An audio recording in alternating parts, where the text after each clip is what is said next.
Hey, everybody. Welcome back to Reconnected. It has been another full week since last Thursday. Hope everybody's doing well. We've got a pretty exciting night tonight. Obviously, you've read the title. You've probably seen the screenshot of what we're going to be doing tonight. We've even got Ryan in the chat hyping up The Sweetest Taboo.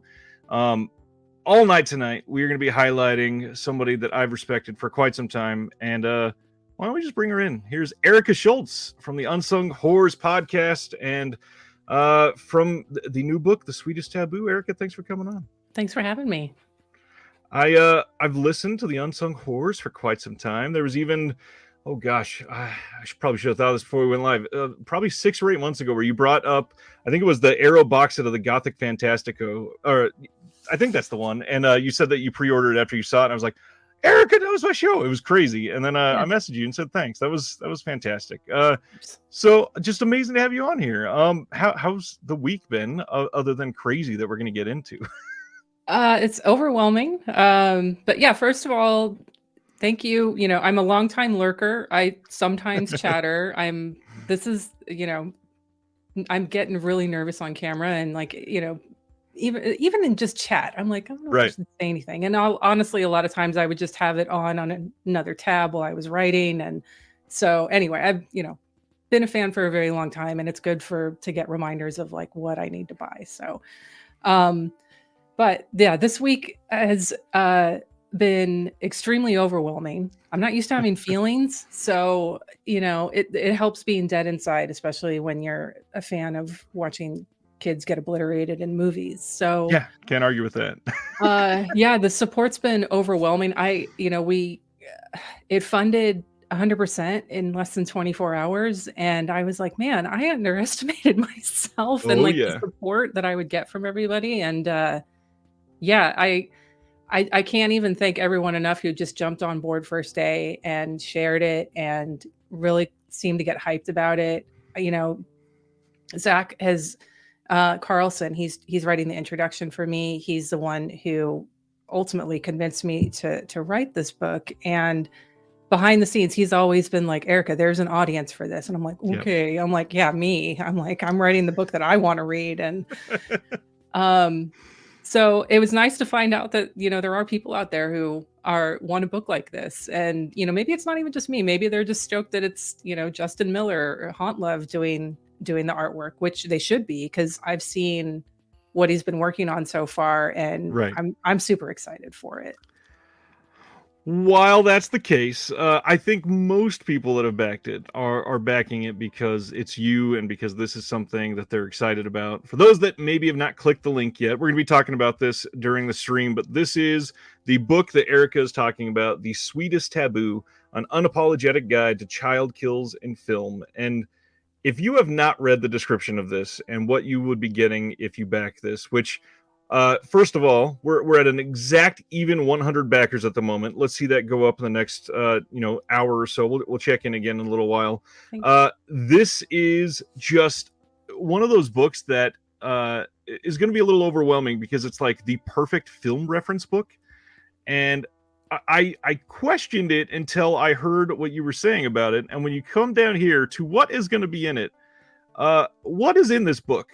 Over 1,100 films are referenced, 700 plus of which have either their own write-up or are included as part of a sidebar, little pop-out, and the rest get indexed, which makes sense. They're not all going to be exactly interesting enough to write multiple paragraphs about or anything, but 1,100, and I think on the podcast you said like 1,150 plus, somewhere around there. Yeah, I think the list there's a list on Letterboxd because I wanted to be fully transparent with people. Yep. I didn't want to like hide it from people. I'm a person who I want the physical copy. I want the book. Great. There's a list on Letterboxd for, weirdos like me that are just looking for kids getting killed in a movie. But if you want the book, then it's different than that. So it is about, 1,161 or something like that. There's actually 4 on that list. I will be completely upfront that I did not watch because one of them is the newest Children of the Corn movie, which hasn't been officially released anywhere yet. It was made a couple years ago during the during the quarantine, but it's included as part of, the Children of the Corn write-up. Like there's the whole chart of here's all the Children of the Corn movies, here's which ones have a child kill in them. And, there's another one from 1916 that is just lost to the world, but I did enough research on it to know, okay, there is a child death in this film. So I can't write about the film, obviously. That goes in the appendix, but it's so there's a couple in there that I haven't watched, but I was able to confirm like there is something in there except for the new Children of the Corn movie, which I don't even really want to watch, but I mean, I will. I've seen all of them. I was gonna say, have you seen the first 17 or whatever? Yeah, I've seen all of them. I watched a lot of Amityville movies. I watched over 20 La Llorona movies, folks. That's a lot of La Llorona. There's a lot of kids drowning. It's hard work sometimes. This obviously, if you start reading through what some of these categories are, it is a lot to get excited about. I mean, again, over 1,100 films. This is the kind of thing that you keep on your shelf and literally reference if you were one of the people that goes to books like this, and not to like bloat you up to your face or anything, but this seems as like exhaustive as some of these other books that we've all been referencing in the zeitgeist for the last 20 years as amazing. I mean, it's not easy to put together a list of 100 plus films on any subject, but on child deaths, I mean, that is incredibly impressive. I also wanted to point out on this, the big deal for this is that it's such an incredible looking book and has great people involved, and you can get a copy for only $25 if you live in the US and you live close enough to Austin to pick it up. But for everybody else, I mean, $30. $30 if you live in the US, you get a copy of this. That's kind of an incredible deal for a book like this that you're helping support at the indie level. This isn't, backed by Penguin or anything like that. This is a big deal to get something released like this, and I'm just astonished that you were blown away by the support, because it seems like an idea like this is just ripe for taking over the world. So yes, everybody out there, I want to see that total go up. Let's see if we can get at least 5 more sold tonight. I'm going to refresh, see if we got any more tonight. Not yet, but we'll get there tonight. As we talk more about it, please ask questions in the chat. Make sure that you're taking a look at it and seeing what we can do to give support for something like child deaths in film. So the first thing that I wanted to get to, a lot of people that know you, obviously, from Unsung Horrors. Can you share with people that haven't listened what Unsung Horrors is? Yeah, so my co-host Lance and I, we cover horror movies, obviously, but specifically those which have fewer than 1,000 views on Letterboxd. We like to champion the underdogs and find those films, like those sort of hidden gems for folks. So ranges anywhere from shot on video to we're in the middle of Jollo January right now. We do, Hong Kong movies. We've done, we have Shawgust. And we also do some other sort of, side episodes as well. So F This Movie does a challenge every year called Junesploitation, where they have a different category for each day. So we do that and then share out all our picks in an episode. And then in October, we also do a charity challenge called Horror Gives Back, where we ask participants, to donate $1 or more per horror movie that they watched in October. And we do put a list together of prompts, and we might mainly do that for ourselves, but we invite people to follow along with us. But really, like, just, if you watch 20 horror movies because you had a stack that you wanted to watch. Right. And so we put together a fundraiser, and last year we raised just over $1,400 for Best Friends Animal Society. So we're going to be doing that again this year. And yeah, it's a lot of fun. I get to, talk about a new movie that usually I haven't seen. I mean, I do like before we obviously record the podcast, but like new to me before that. But every 2 weeks with one of my best friends. So I hope, if people aren't familiar with it, that they give us a shot and can hear me talk about child death even more on that too. This is true. That, and you get some pretty great guests. I mean, your last episode had Troy Howarth, and it was just really, really interesting. I love listening to 3 of you talk about it. And Yeah, Troy's amazing. For anybody listening, Troy may be coming on the show here pretty soon, and I just yeah, Troy's fantastic. Unsung Horrors. How long has it been going on, and how'd you guys get started with it? We started during the pandemic, so we started in 2020 because I went to Lance and I was like, Lance, I'm bored. Let's do podcasts. Here's the idea, and he was on board, and so yeah, just it'll be 3 years this October, September, actually. Yeah. So yeah, roughly 2.5 years. And yeah, you're right. Like we're fortunate to get a lot of good guests. It makes it easier because we're in Austin, and a lot of the people that we've gotten to be guests are in Austin, like Zach and Joe from Bleeding Skull and AGFA, Lars Nilsson. Spoiler, we've got Amanda Reyes coming on soon too.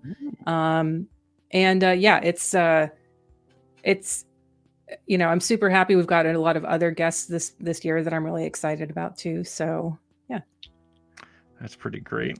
Amanda Reyes, that's awesome. Let's see. Davey wants to know: ever wanted to kill a kid at Counterculture? Counterculture. Not sure if that was a reference to Austin. Not Ben. DC says I see you using the Sweet Tarts font. No, I didn't put that trailer together. I want to give a shout out to Laird. That's another Austin person. He's a programmer for Weird Wednesday at Alamo Draft House, and he put that amazing trailer together for me. I do not have those skills, and that's another big part of, when you've got a dream, and your dream is to have a book about child death in movies. Find the right people that can help bring that, bring your vision to life. And, having Justin from Haunt Love designing and laying it out for me, Lance is drawing a comic for it, and Laird put that trailer together for me. It's like stars align. Get the right folks to, help you out. And I was thrilled. No one said no to me yet. Someone's going to eventually. Well, the publishers all said no. That's a given though. I wonder why. Hey. So obviously when we've been having guests on lately, we've also been doing a topic, and other than just promoting an awesome book and the podcast, we're going to be talking about some VEHI-KILLS later in this episode. And of course, just being completely on brand, Erica's going to do all child deaths by cars, and I'm going to try to do some iconic ones that have stuck with me for a long time. And I wanted to do certain ones, and then I realized, I don't think that one stuck with me as much. But looking back, there's a lot of really cool vehicle deaths in movies. I love this topic. Yeah. I did see one comment in there that from Movies by E regarding the international shipping. I was about to ask that. Yeah. So I did actually have someone call me out on Twitter that were very upset. They're in Switzerland and they couldn't because I didn't have an option for that. I don't have the ability to go back and change the campaign now to add that option for outside of that. Right. Honestly, I just added all of these levels and countries based on our listeners because, I underestimated this. I thought most of our support or most of the support for the book was going to come from our listeners. So I based it just on that. So I am working with someone in Switzerland to get them the book. So you can email if you go to the campaign page and click the Ask a Question button, that'll email sweetesttaboobook@gmail.com, and I'll work something out with you. So I should make an update on like the page for that. I'll do that tomorrow. Perfect. That's great. John wanted to shout out, which I was going to ask for this later. Libido is the next episode of Unsung Horror. So if you want to be up to date when it airs, go open up that Severn disc that you got last year and watch it before the episode airs so you can discuss it. Yeah. I don't know if you saw this one. This is the kind of comment that I think is really important for this. So excited for this book. When I used to do weekly movie nights, anytime a kid died in a movie we were watching, we had to do a shot of Fireball. There are other people out there that like some of this, but really one of the things that probably should be stated for you is something like this. The Sweetest Taboo will fit perfectly between the House of Psychotic Women and the Ghastly One bio on Milligan. That's flattering, Ryan. Thank you. But I mean, I don't want to set some sort of expectations that I'm nearly as good a writer as, the likes of Kayla or Stephen Thrower or anyone along those lines. Like, I mean, my writing is mainly just snarky. I mean, I'll write seriously about some films in there, but for the most part, they're short little write-ups. Some of them are 2 sentences, because Eli Roth doesn't deserve any more than that. And then there's others that have pages and pages. Then there's other write-ups that I have that are my own personal stories, because honestly, what the fuck am I going to say about Jaws that hasn't been said before? Right. So you know what? Instead, I wrote about my friend Colin, who had webbed toes and died going in the ocean. So there's other stories to tell. And also because it's just me, and it's hundreds and hundreds of movies of me just writing about them. If it were just, plot synopsis, overview or review Right. of the film, and then recommendation for 500, 700 movies, that would get a little old. So I mix it up a little bit. There's a lot of me in this book, because it's not just that I want to write a book about kids dying in movies, but it was also a journey for me. And so I put a lot of myself into my own personal experience. I'm a little worried about my mom reading this book, because there's a lot of things she's going to find out about me, but you know what? I'm 44. It's fine. I got to get over that at some point. I can't wait to see what she says. I also can't wait to read it. I backed it immediately as soon as I saw the link posted, and this is one that I sincerely I can't wait to pour through it and just ingest every single word. It looks like the exact perfect thing for me. So for you, I mean, how do you get into a topic like that? I don't know what it is. I don't know why this element always clicked with me. And I think there's an element of it being something that upset other people. Right. And I don't want to say I thrive on other people getting upset, because that sounds fucked up. But I mean, there's probably some truth to that. But it's more about this is dangerous. This is wrong. And I'm enjoying it. And where can I see more of this? And so then it just sort of became this thing where I was like, I wanted, anytime I would see one, I would get excited about it. Yep. And, the first time I saw a child kill in a film and I realized I'm allowed to enjoy this and think that this is funny, was The Toxic Avenger when I was a kid. And I was like, this is fantastic. I love this. And this isn't something that, I've always actively been seeking out. There's definitely been times where I haven't been watching nearly as many movies. The last few years were definitely the time when I was set myself on this project where I watched the most of them, because I was actively seeking them out. I was actively doing the research. Right. I was using a lot of Google search terms that if I didn't have one before, I definitely have an FBI person watching me now. And, and it's led me to discover a lot of really great movies that were completely under my radar. There's a lot of, 5-star movies that I discovered, even if they only have a 2-star child kill. And there's a lot of 2-star movies that have a 5-star child kill. So there's a great balance in there. That makes sense. Yeah. I mean, it's not, I know that this is not for everyone. Hopefully it's for everyone in the chat. Otherwise, I don't know why you're waiting for the announcements. You're like, why should she keep talking about kids dying in movies? But the thing about it is that these are movies. These are meant to be entertaining for you. My enjoyment of this thing happening in a film is not an endorsement of this happening in real life.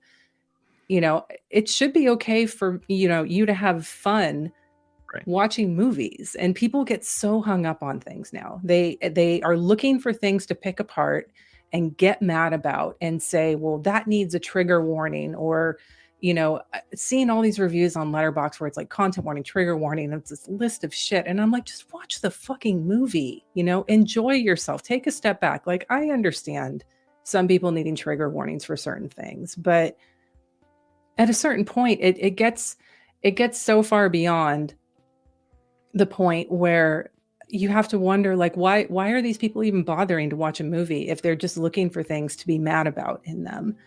And there's this, I'm going on a tangent, so apologies. But there's this book I read a few years ago called The Coddling of the American Mind, and it talked a lot about this generation who is fixated on safetyism and how like trigger warnings and safe spaces can do more harm than good. And I'm not saying that we shouldn't have those and obliterate that, not have those Right. completely, but if you're unwilling to confront things that make you uncomfortable and not have conversations about them, then you're actually doing a detriment to yourself. But you're not going to be able to engage with people and have conflicts and resolve them in a productive way, even if it's not about a movie or something that is upsetting you, about anything really. Those sort of behaviors are catalysts for others. So I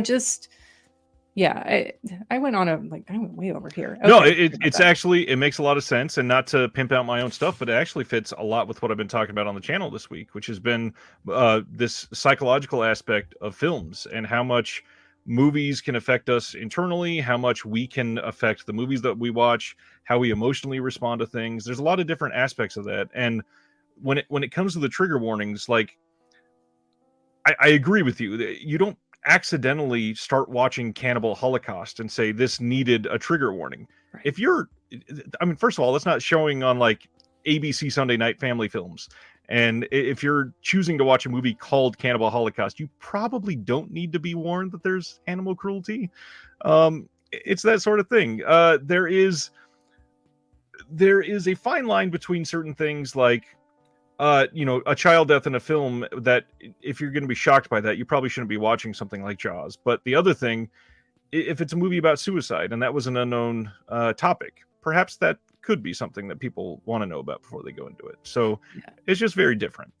Yeah. And for this book, and I did want it to be fun and make sure that that's clear to everyone. And so there are certain types of deaths that are actually not included. Like, I don't have any child suicides in there. I don't have any school shootings in there. I'm very aware of like, that doesn't fit with what I'm trying to do with this book. And someone might say, well, you're censoring yourself. And it's like, yeah, I'm fucking censoring it's my book. So fuck. Yeah, I don't want those in there. Right. This person says, I love her. I think I need to go to her podcast. That's my mom. Oh, thank you.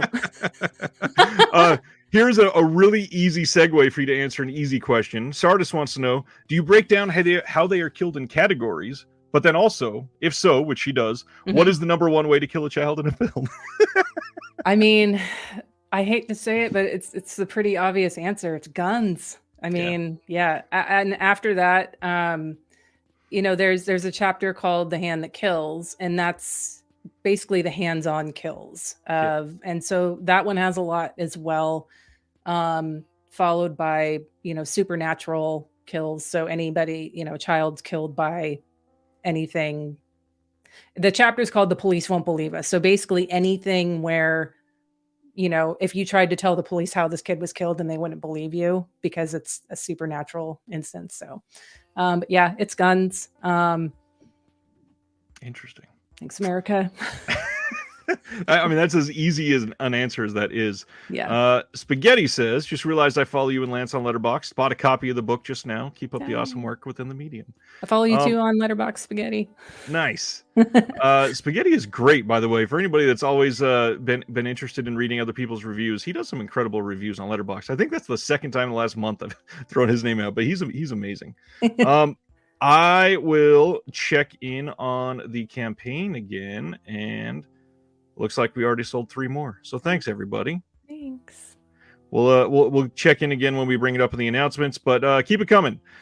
Erica's amazing. She deserves all the support she can get, and most likely this is not going to be the last that you're hearing about her. There is obviously, a podcast goes a long way, but then on top of that, when you start putting out a book like this, people start to recognize your work.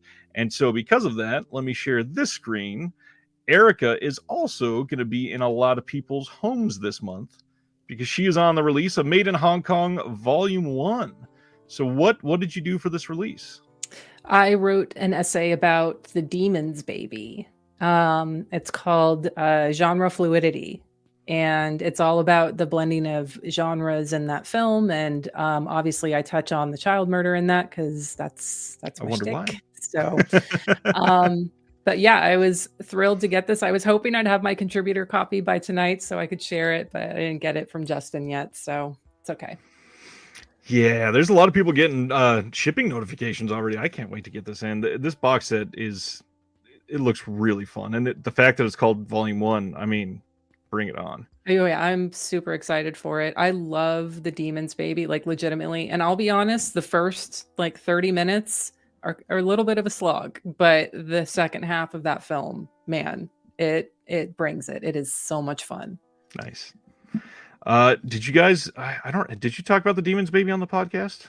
No, but spoiler, and I know we've got some listeners here, that's going to be my February pick. Nice. Very nice. And then of course by the time that everybody starts watching it, it'll crawl over 1,000, so that's nice. Yeah, that's why I'm got to get it in there before everyone gets their box sets. That's my pick. Got to get through it. Griff wants to know, are you signing the books or are they shipping from a different location perhaps? This is 100% me. I am getting them printed. They are getting mailed to my house. I will be shipping them out myself and packing all the boxes with all like the goodies and stuff like that. So I will sign them. I feel weird doing that, but if you want it, sure, I'll do that. I think most people will want that. Okay. John says that box set's the first thing I'm watching for the January releases. DC wants to know, does Freddy Krueger get an honorable mention in the book at all? No, because so there's a rule where if the kills happen before the events of the movie, and they're not, unless they're shown in a flashback. And I know like there's the Nightmare on Elm Street remake, which I would prefer didn't exist, but no, I don't have a Freddy Krueger. There are honorable mentions throughout the book, though. A lot of them are Hong Kong movies because they are aces when it comes to child endangerment. So yeah, no Freddy Krueger. Oh man. Let's see. Dave wants to see some Battle Royale in there. I'm sure there's quite a bit of Battle Royale. There is an honorable, so there's a sidebar for Battle Royale because technically those are teenagers. So I do also have an age cutoff of 12. But there is a chapter called Too Old for This Shit where there are, a bunch of kills of kids who are like 13, like the kid in Spookies. He's 13 and he dies on his 13th birthday. A few other ones just missed it. So so I love Battle Royale and what it did for spawning that whole subgenre, but those kids missed the cutoff. So love Battle Royale for bringing on the Hunger Games. Yeah. Let's get to some announcements. We're going to spend some time with this other stuff in just a little bit, but we got kind of a lot to talk about tonight. There's a lot of interesting titles as well, and we'll try to get Erica's very, very subject matter expert critique on some of these. First one, Scream Factory is putting out Dead Silence from 2007 on 4K on March 28th. This is the James Wan film, and one that is very divisive. So if you've never watched it, you may want to give it a watch first. Some people really, really love this movie, and others pretty much hate this movie. This is coming with one of their alternate slipcovers if you buy it from their website. But other than that, it's just going to be a pretty standard 4K release. What do you think about Dead Silence? I'm sure you've seen this one. I have. I'm not a James Wan fan, so I'm just going to leave it at not for me. Yeah, there we go. It's very, very divisive, and it's when you watch this, you can tell very much that it's a James Wan film. It is something that he's got this very specific style and pretty much always has.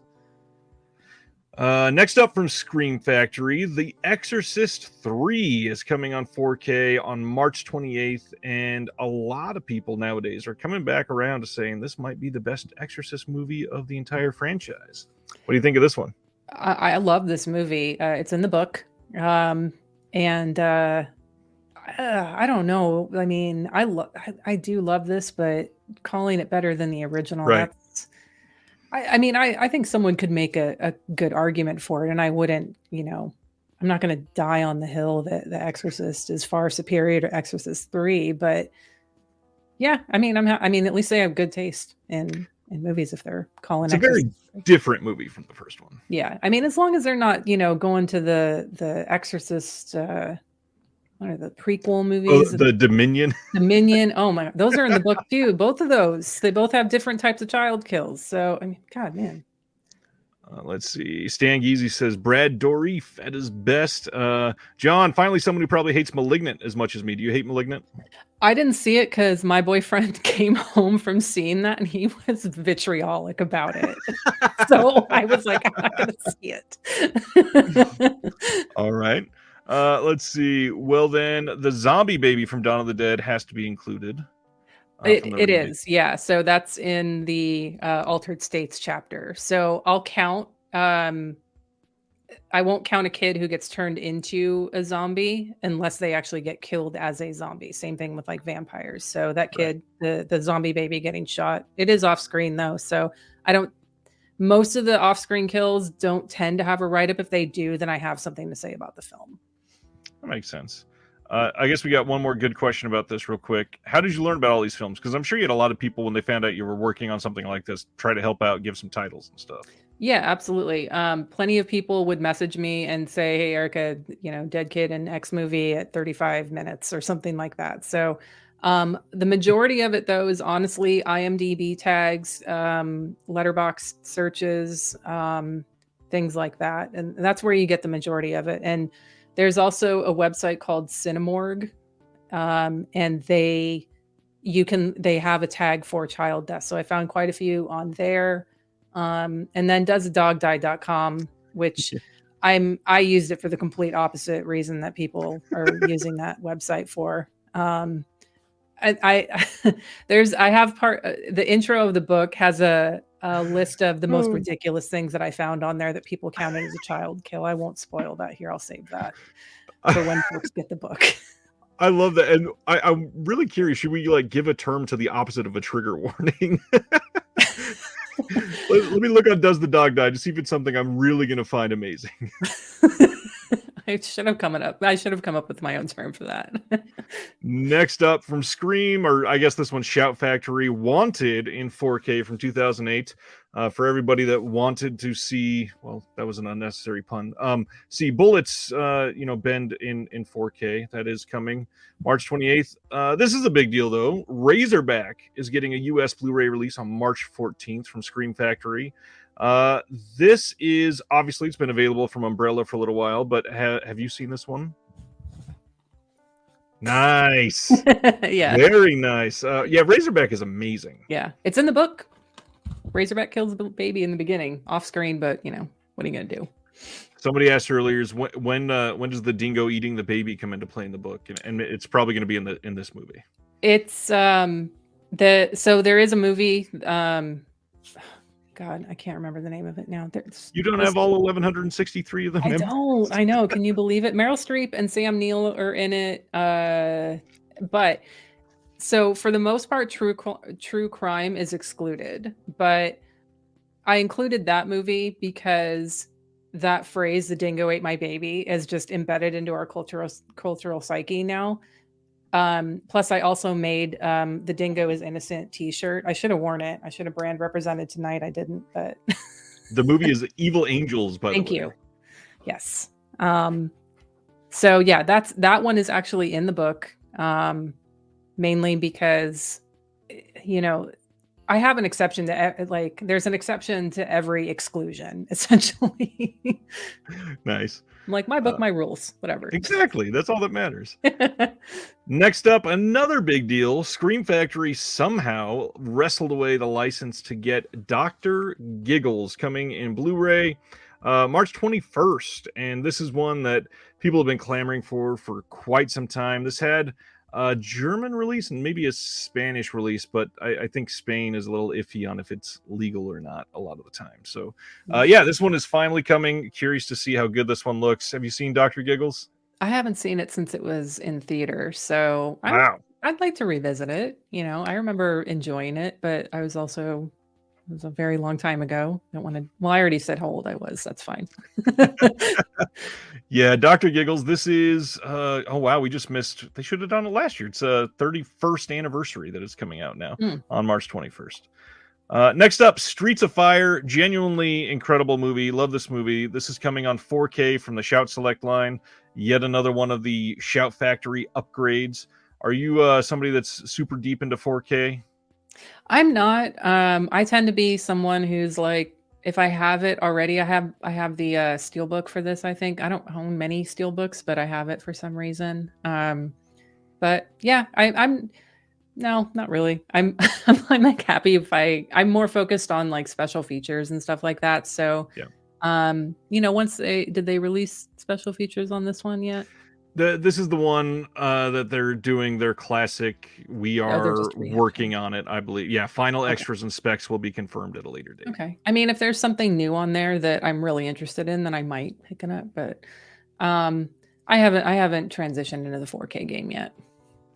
That makes sense. I do have some though.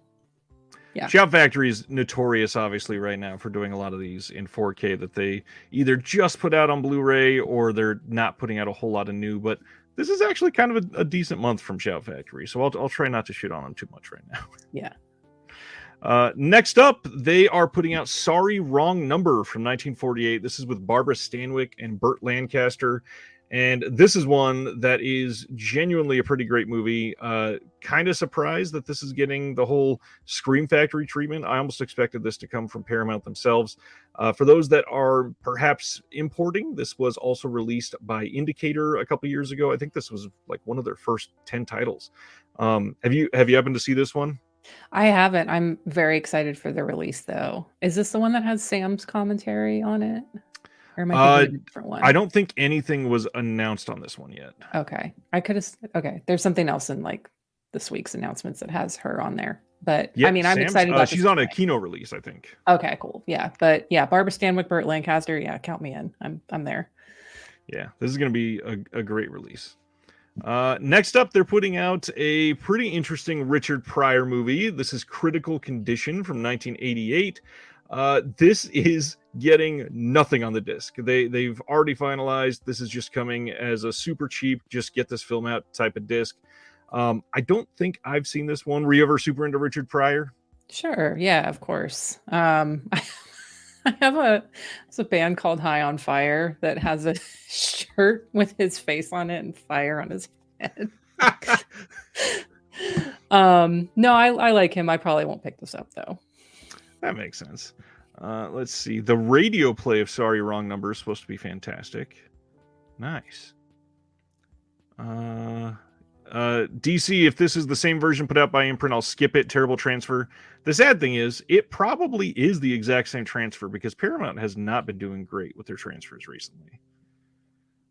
Next up, they're putting out Crazy People with Dudley Moore and Daryl Hannah. This is another one that's not getting any extras, and I don't know anything about this movie. I don't know that I'd seen anything even remotely from this era from either of them. This is from 1990. Have you seen this one? I don't think I've heard of this one either. This is completely off my radar.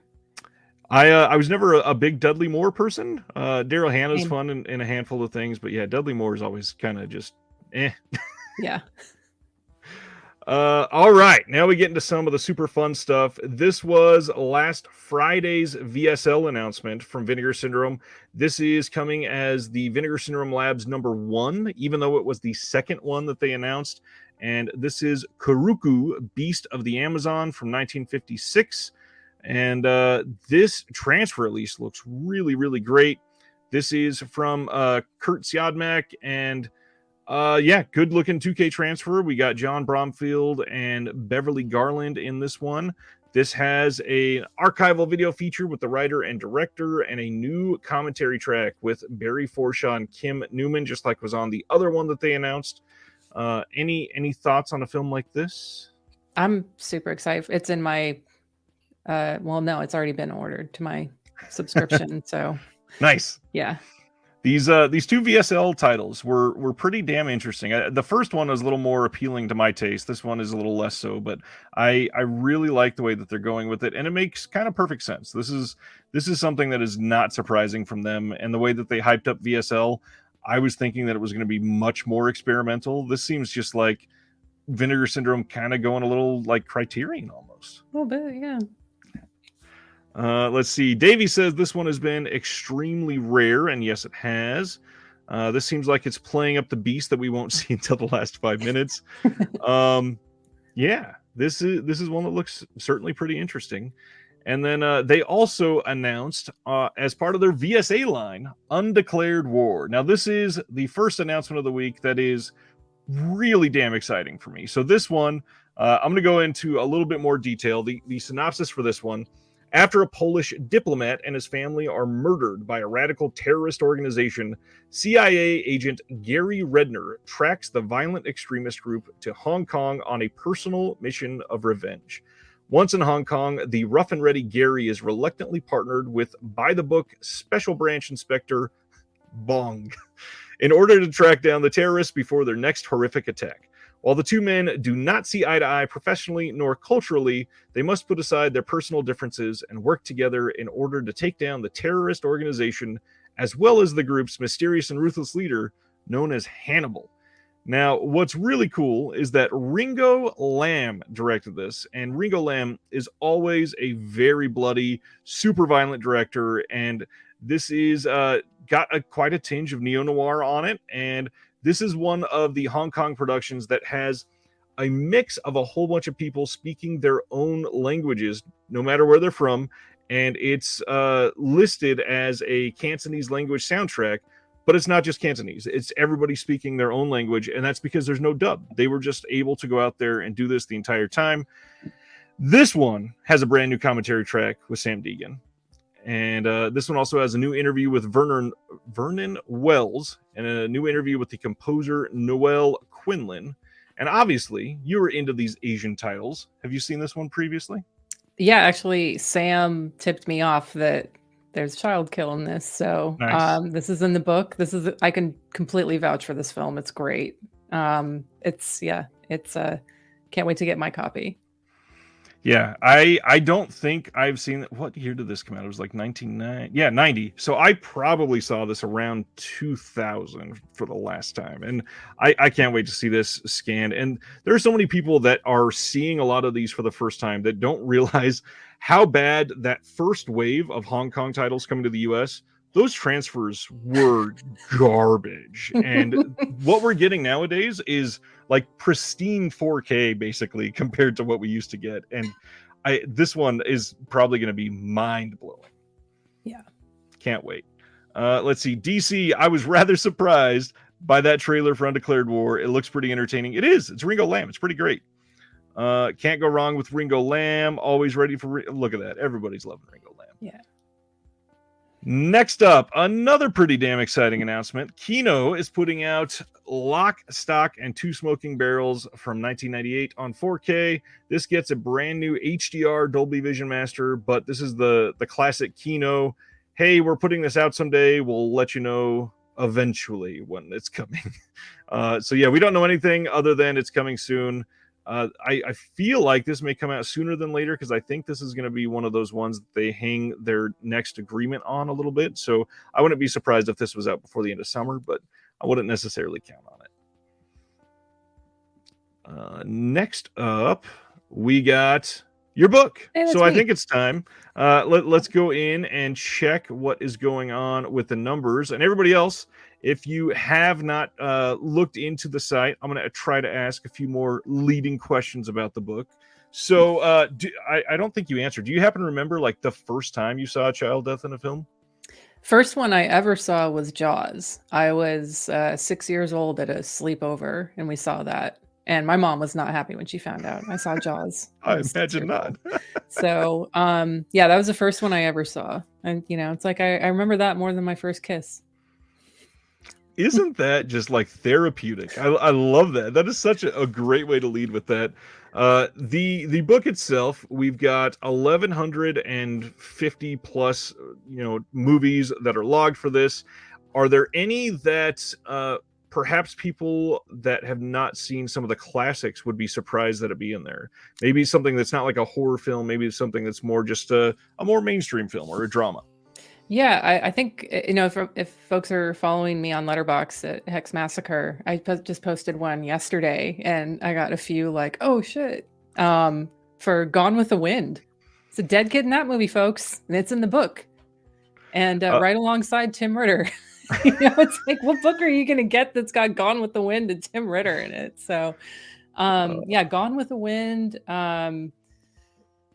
There's that god awful, and I hate even saying his name, Kevin Spacey, Haley Joel Osment movie, Pay It Forward. So there's definitely some mainstream ones for the most part. There are a few mainstream movies that I do write about, but for the most part, I stick with the movies that I'm comfortable writing about. And a lot of the newer movies, I'm like, there's some what's her name? I always get them mixed up. Jennifer Garner, Hilary Swank, one of those two.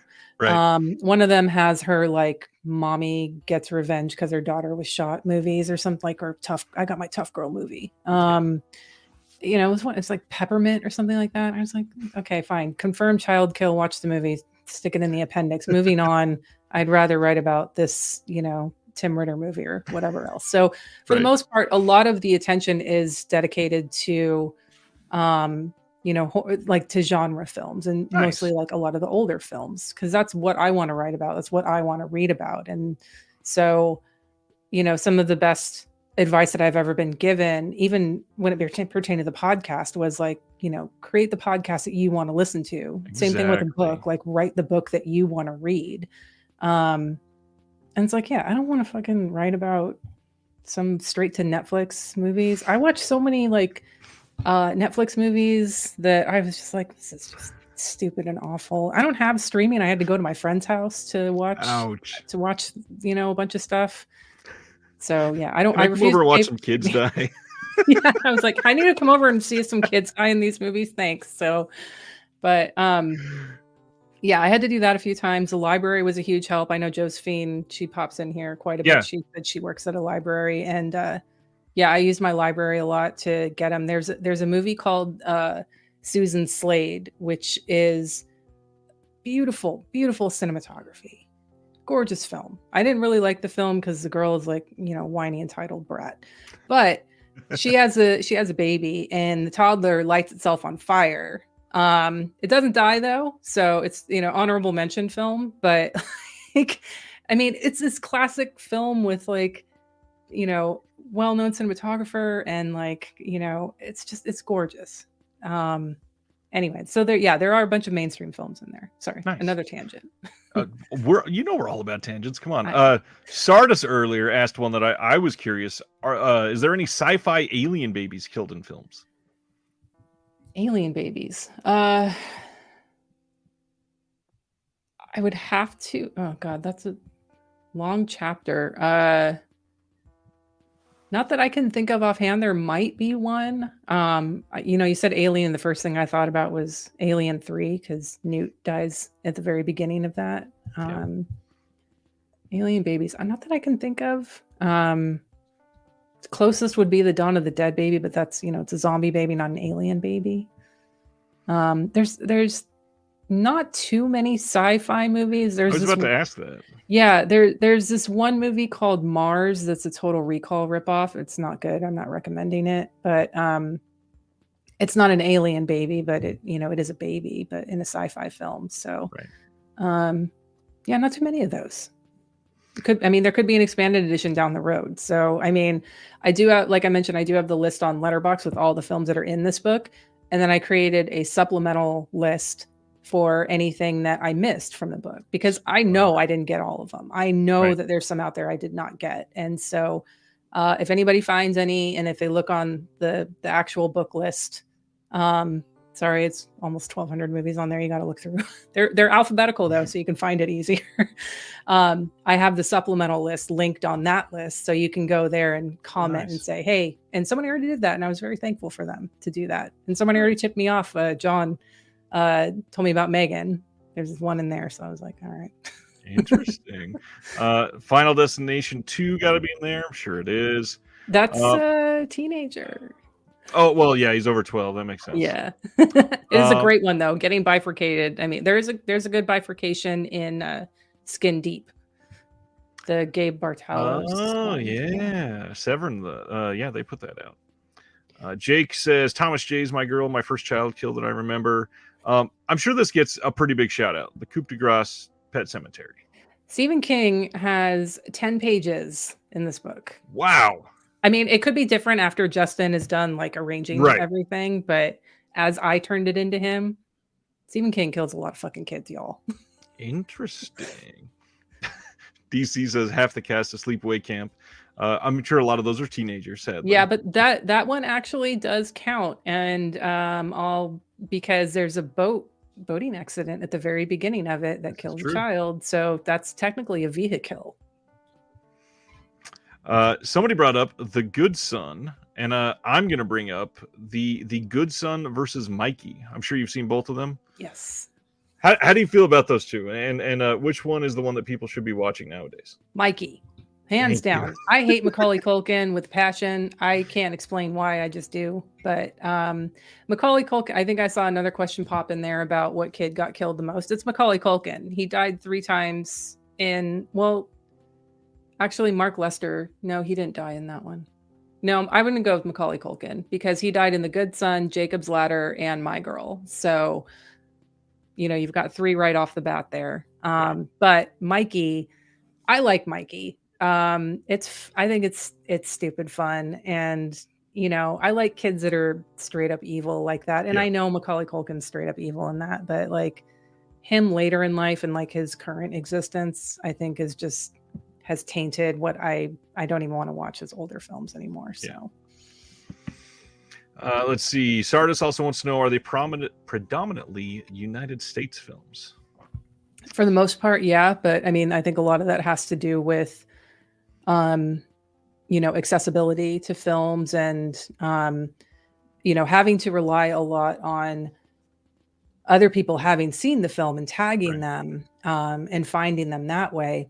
Most people watch mostly US films, and people in, say, India, for example, probably aren't going on IMDb and tagging child death. Like these are very American things that people do on IMDb and Letterboxd. So yeah, it is mostly American films in there. Close seconds, probably going to be a toss up between Italy and Hong Kong. That makes sense. Who's after that? Maybe Japan? Griff wants to know, what would you say is the most controversial kill? Do you know of any stories where they really upset the moviegoers at the time when it was released? I think Hereditary probably upset a lot of people. Do you count that as a vehicle? I count that as an accident because the car didn't kill her. That pole did. So, yeah, I think that one really got to a lot of people. As far as like other ones that really upset people, Lloyd Kaufman has a story about Beware Children at Play, and him when he had another film at Cannes that he had premiered, and there was a trailer for it, for Beware Children at Play. He said, oh my God, all these people walked out. And I'm like, it's Lloyd Kaufman. So I'm sure there's some embellishment there. I'm not saying people probably didn't, because I mean, Beware Children at Play has the absolute greatest film finale that I can think of. And well, for me, but I think those, things like that. So yeah, for modern times, I'd say Hereditary. If I'm going to believe Lloyd Kaufman, I'd say Beware Children at Play.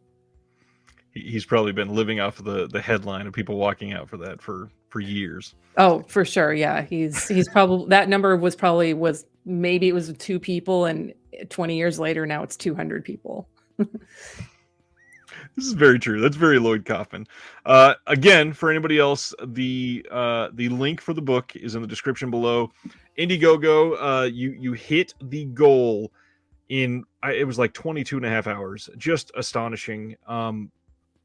We are going far beyond that. And now you had set this originally for 42 days because you thought you were not going to make it. Yeah. Obviously this is a little like ego stroking. How did that feel that first day? Because this has to be an amazing thing for you. Yeah. Yeah. Like you said, I set it for 42 days because I was like, I'm not going to get this funded in 32 days. I'll be lucky if I hit the goal. And that's why I chose Indiegogo, is because they have a flex goal option where you can still collect the money that you raise, even if you don't hit your goal. Whereas Kickstarter is like all or nothing. Yeah. But yeah, first day to just keep getting notifications and emails about support. And, my boyfriend's in the other room. He's like, 41%, 62%, 83%. I'm like, oh my God. And I was floored. I was amazed at the amount of support that I got for something like this, especially given that I don't have any credentials other than I've written a few blog articles here and there. I have a podcast, and Right. just the amount of support that I've gotten, and just, a lot of having some people involved with this definitely helps. Because they can share it out, and the word spreading. But I'm still getting, notifications here and there from people who are just seeing the trailer. I think the trailer was a huge selling point, It looks honestly. great. I picked the right person to make this, because I was like, well, I can put like a really rough thing together, but I'm like, I really want people to understand the tone of it. And that was his like first run at it. And Wow. I didn't even have any like changes except like, hey, add like this text on this slide. But other than that, like, he captured the tone of it perfectly, because I wanted people to understand, like, this is not an academic book. I am not a film historian. I am some psychopath who decided that I'm going to try to find every child kill that I can in a film, Right. and put it into a book. So, and the fact that people are like behind it and support it. I mean, maybe it was the Anthony Wong potholder for a lot of people, but whatever. That's whatever. I got mine coming. I can't wait. All right, we got a handful of quick and easy questions. Then I'm going to jump back to take a look at it. And let's see. Night of the Living Dead 77, Twilight Zone, the movie. Is it in the book? I don't think so, actually. I'd have to. That didn't come up on any of my lists. So it might be a teenager. I know I excluded a lot that came up and then ended up being teenagers. So yeah, Twilight Zone, I'll look into that. But the book's like so revised edition down the road. The It's Alive movies. Yes, those count. Nice. Those are in the Altered States chapter. Nice. Soldier Blue. I don't believe I have that one either. I don't think I know I haven't seen Soldier Blue either, and it didn't come up on any searches I had. Interesting. I'm very curious in this question. Do animated films count? No. Hard no. Not the same thing. It is not the same thing.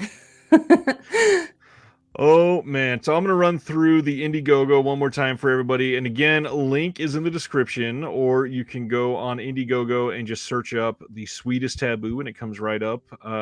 This is an incredibly affordable way to get this. And for those that might be waiting, perhaps until it's all the way done, this is probably the cheapest it's ever going to be, right?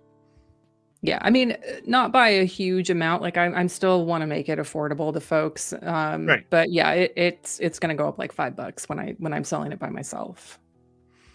That makes sense. So there is enough here to get people excited. Here are one of the things I wanted to focus on this one. If you go to the Indiegogo page, you can see the link to the letterbox list that is here. And then also, this is a breakdown of all of the chapter titles. Some of the ones that immediately made me want to go read these. When Animals and Insects Attack. I can't wait to see how many are listed here. There's so many that I thought about immediately, but there's got to be just tons that I would not think of. Are there any that were super surprising on this one? I was actually surprised at which animal has the most child kills, because it wasn't the one that I thought it was going to be. Well, damn. Yeah. Interesting. Honey, I Blew Up the Kid. Amazing title for a chapter, obviously. I love how much we can get from that. Too old for this shit. I'm really curious to see how much you put the teenagers in there. And then Altar of Sacrifice. Is that just literally by the title? Is that something where it's probably parents sacrificing their kid? No, it doesn't necessarily have to be parents. It's any kind of sacrificial killing. So like Exorcist 3 is in there. The Beastmaster is in there. Wow. Yeah, a few others. Obviously, there's a lot more off the top of my head, not coming up with them. But getting back to the Soldier Blue question, I just looked up the film, and one of the other exceptions that I have for the book is war movies. So if they're too close to like like any type of war or battle like that, I Right. usually have excluded those. So I probably have that on my, which I don't know, one of my 3 spreadsheets I had for this. It's probably on like a tab on my eliminated, but like I had a separate like war movie eliminated one because I saw the type of movie that it was and I was like, oh, that's Right. going to be a war movie kill. So like Holocaust movies, I'm not, Schindler's List is not in this book, y'all, because I'm sorry, girl in red coat, like I'm not counting you in my book. Right. So yeah, there's that. I think that would fall under the other exception. I do need to look into Twilight Zone though. Mike Cut says, just watch the trailer. I had a crappy day, but this sure cheered me up. Oh, thanks, Mike. We've got 103 at the moment. Hopefully we can get that to 105 or 6 before the night is over. We will jump back into some of these announcements and hit this up again in just a few. Next up, Kino is putting out No Man is an Island, and this is coming on March 14th. We had talked about this previously. This one, we're just going to really go over the special features. It got a new audio commentary with Steve Mitchell and Stephen J. Rubin. And yeah, this one's actually supposed to be pretty good. I've not seen this one. We got a whole bunch of Kino stuff in a row, so be ready for that. 1939's Never Say Die with Martha Raye and Bob Hope coming on March 21st. This gets a new commentary with Paul Anthony Nelson and Lee Zachariah. How are you with a lot of these older films? Bob Hope stuff, comedies, these very old Kino films that they're focusing on lately. I mean, I'm good with it. Like, I was actually looking at my letterbox stats, and I was surprised to find out that my top 3 ranked decades are the 40s, 50s, and 60s. But I think a lot of that has to do with I probably watch the most movies from the 70s and then the 80s, but I also watch a lot of garbage from those decades versus some of the older films. Those seem to be much more deliberate choices. So. Right. I'm more inclined to take a chance on a movie from one of these decades now than I am with like the 70s and 80s. That makes sense. That makes sense. Next one is another Kino title. This is from 1942. They're putting out Lucky Jordan with Alan Ladd. This gets, like I mentioned earlier, a new commentary with Sam Deegan. I was stoked to see that she was on this release. This is not something I expected at all. Yeah, she is coming out on this, and this one is a black and white film from 42 with Alan Ladd saying he is a wise guy who finds himself in one predicament after another in Lucky Jordan when he discovers that he can no longer avoid the draft.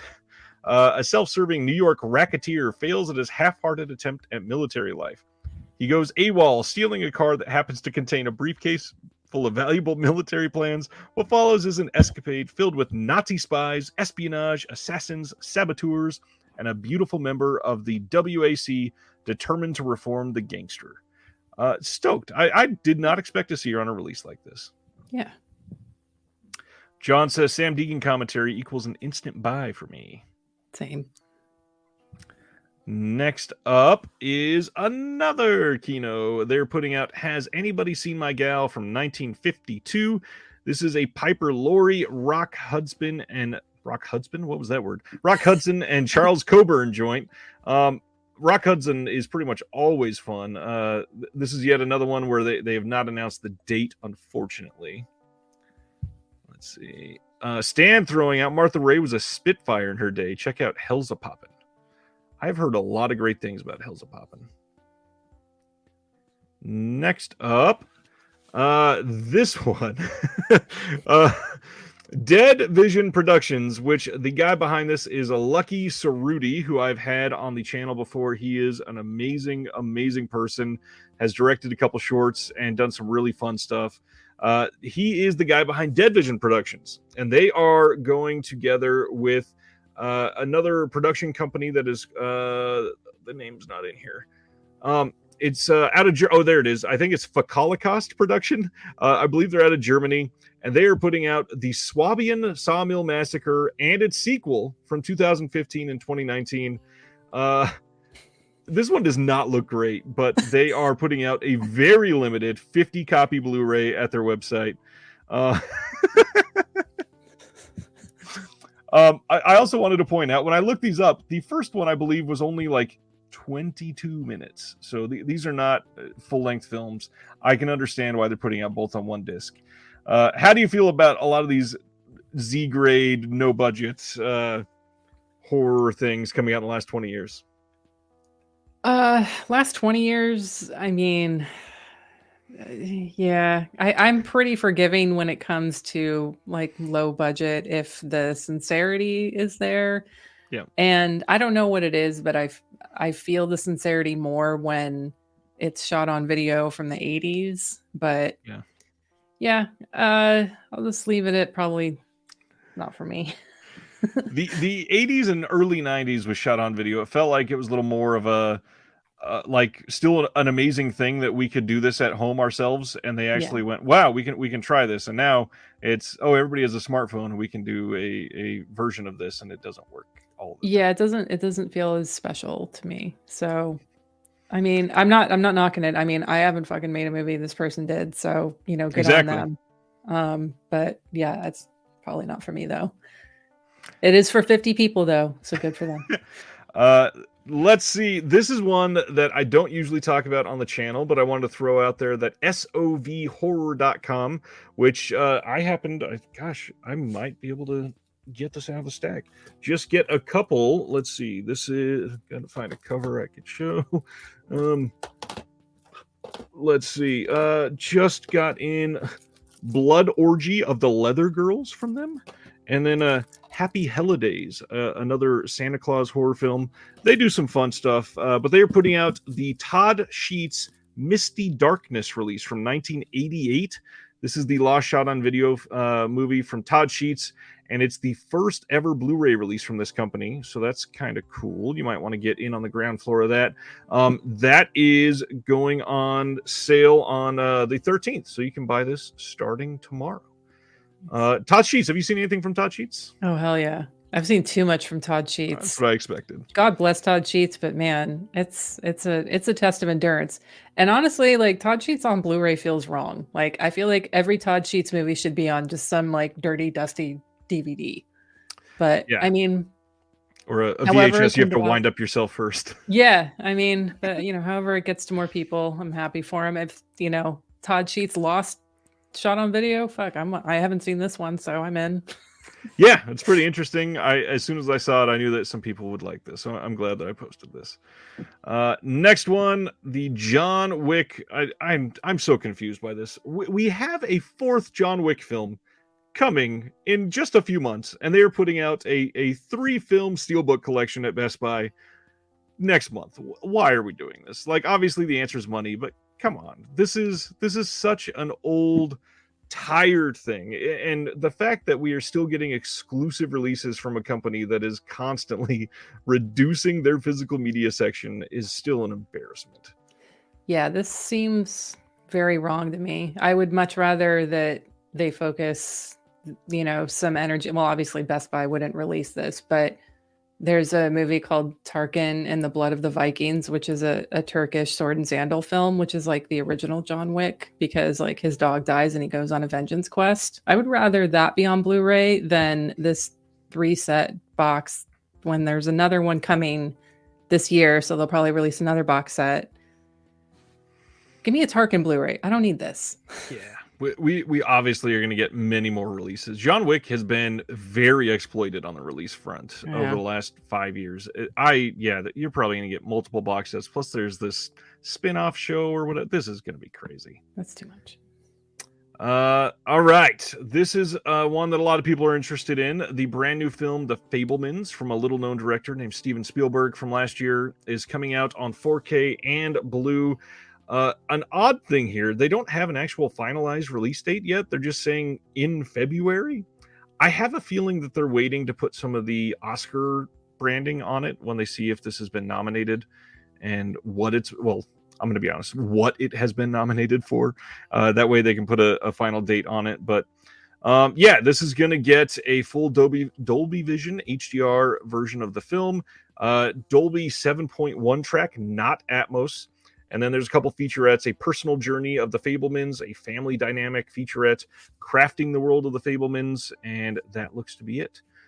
With what you're watching, are you staying up on a lot of the modern films? Yeah. That's what I thought. I if I make it to the theater, for the most part, I'm going to retrospective screenings. Yeah. I don't yeah, I saw a few new movies recently, but yeah, one was most of the time those are they were for research for the book, but Yeah. I saw the most that I see when it comes to new films is generally within like 1 week in September for Fantastic Fest. And every year I go, I'm like, why am I here? I'm not enjoying myself half the time. I don't want to say I hate new movies because I definitely enjoy a lot of them. You know, like I love Sean Baker's movies, Yeah. but like I'm not just saying that because he's been on the channel. I do legitimately like his movies, but like, I mean, yeah, it's. I'd rather spend my time like digging around and finding some sleazy 70s Filipino exploitation flick. Right. And I think most of the people that are watching are probably around the same way. Obviously, a lot of us still see some of them, but Yeah. um, most people, we're checking out gigantic releases of things that came out in like 1984. So I get it completely. Sardis also lives in Texas and wants to know, where do you watch the retrospective films in Austin? We have a few options. The main one is Alamo Drafthouse because they have Terror Tuesday and Weird Wednesday series. Weird Wednesday, that's programmed by Laird, who put the trailer together for the book. Nice. And then Terror Tuesday is programmed by Joe Ziemba from AGFA. So we're very lucky to have both of those guys here. And then, excuse me, there's also Austin Film Society. Has a lot of pretty much all retrospective. They do more of that than they do new films. And Lars Nilsson is the head programmer there, and he has a really great book that if folks don't have it, it's called Warped and Faded. It's History of Weird Wednesday and the American Genre Film Archive. And like that book, the Bleeding Skull book, Zach's book, the Destroy All Movies, those were my this is what I aspire to when I was putting awesome. like my book together. So highly recommend. Well, Zach's book is out of print, so don't pay for the second market stuff. But the Bleeding Skull book, if you don't have it, Lars's book, Warped and Faded, Kayla Janice edited Lars's book. It's fantastic. It's like got it's tons of film reference. Write-ups about all the films that they've had at Weird Wednesday, plus the history of AGFA. Yeah. And and then there's also Paramount, which has some mostly like summer series. And I'm spoiled here, by the way, when it comes to that. Oh, yeah. And then we have like a few clubs around town that will do screenings at like bars and stuff like that. So I wouldn't, obviously that's not retrospective screenings. So it's primarily for me, it's Alamo Drafthouse and Austin Film Society. That makes sense. David Lash says, I just hopped onto this live stream randomly, and he's digging the concept of the book and just backed it. He's never been on the channel before, just happened upon it, and he just gave you some money. That's awesome. Oh my God. Thank you, David. Let's see what was next. And just wanted to highlight a couple videos that were out this week. I mentioned this earlier, but really wanted to give a shout out to the 3 creators that did stuff. So Monday, I did a video with Heather Drain, and she is an incredibly magnetic personality. I hope people watched this and enjoyed it. We talked about gatekeeping and some other things in the scene. Yesterday, we did a video with Celeste de la Cabra. We talked about really responding to films in unique ways, handling stress and empathy situations in a way that film can help you maybe have a little bit of relief and understanding through dealing with some of your own trauma, rather than looking, like we talked about earlier, at trigger warnings, maybe pushing back against some of those and finding some solace. And then I don't think this has been available for anybody but patrons, but tomorrow's video is Kat Ellinger came back on the channel, and we talk about the representation of neurodiversity in film. And it's a really interesting topic. As I've said on here before, I've got 2 kids with special needs, and Kat and myself were both diagnosed with ADHD as adults, and we go into that and how little that's shown in film. So it's a good time. Hope people are loving these. It's been an interesting week and trying to figure out if it's something that should be done more. So check them out. Loved these interviews. Like, thank you for doing them. you. It was, I mean, I love everything Heather puts out. I just got introduced to Celeste through her being on your, for them being on your channel, for the Vinegar Syndrome week. And I was actually chatting with them on, because I was trying to find a home. I think this will come up in announcements later. I was trying to find a home for my release of Arabato. Nice. Because it has all these really great extras on it, but they're all in Castellano, which sucks. Like, I've got subs for the movie, but not in the extras. So I was like, maybe I can find it at home. So if anyone watching speaks Castellano, hit me up. I would like to find it a good home. Yeah, Arabata will be coming up again. This is a really interesting time for some of the partner labeled things. So we'll get into that. Yeah. Another Best Buy release. People are very curious to see another Best Buy money grab. Of course, Disney is doing 2 different steelbooks for Black Panther: Wakanda Forever. You can get those now if you're into it. Arabato. How's it? Have you seen it? Is it pronounced Arabato? I think it's just whatever your dialect is. I mean, that makes sense. I mean, technically it's Rapture, but if we're going with the translated title, but yeah, I've seen it. I love it. Like, that's why I have this like old ass Blu-ray from 39 Escalones is the Blu-ray company, because I, like, years ago I was like, I want the movie, I love it, and right. that was the only one they had, and now I'm like, okay, well, now I want one with special features I can understand. Well, thankfully, Altered Innocence put that out in the US as one of the Vinegar Syndrome partner labels, but kind of a big deal. Radiance announced that Altered Innocence will be a new partner label in the UK for them. So Radiance, all of a sudden, who hasn't even had a full month of putting out releases yet, even though everybody really trusts Fran already, they have 3 partners already. We got Fun City Editions, we have Maywu Films, and now we have Altered Innocence. Because this is coming out in the UK, and a lot of people are going to ask, it is the exact same release. The disc is exactly the same, all of the same features. It's the same transfer. It's the same company putting out. Same with Fun City Editions. They're not doing brand new features or anything like that. It's just a way to increase the accessibility for the film. If people are not able to get it across the pond, this is the way to go about that. And this is the standard cover of the film, and this is the cover that is on the Radiance version. Radiance also gave some updates on The Sunday Woman. This is what the release is going to look like, and this is coming on April 17th. This is getting a 2K restoration from the OCN.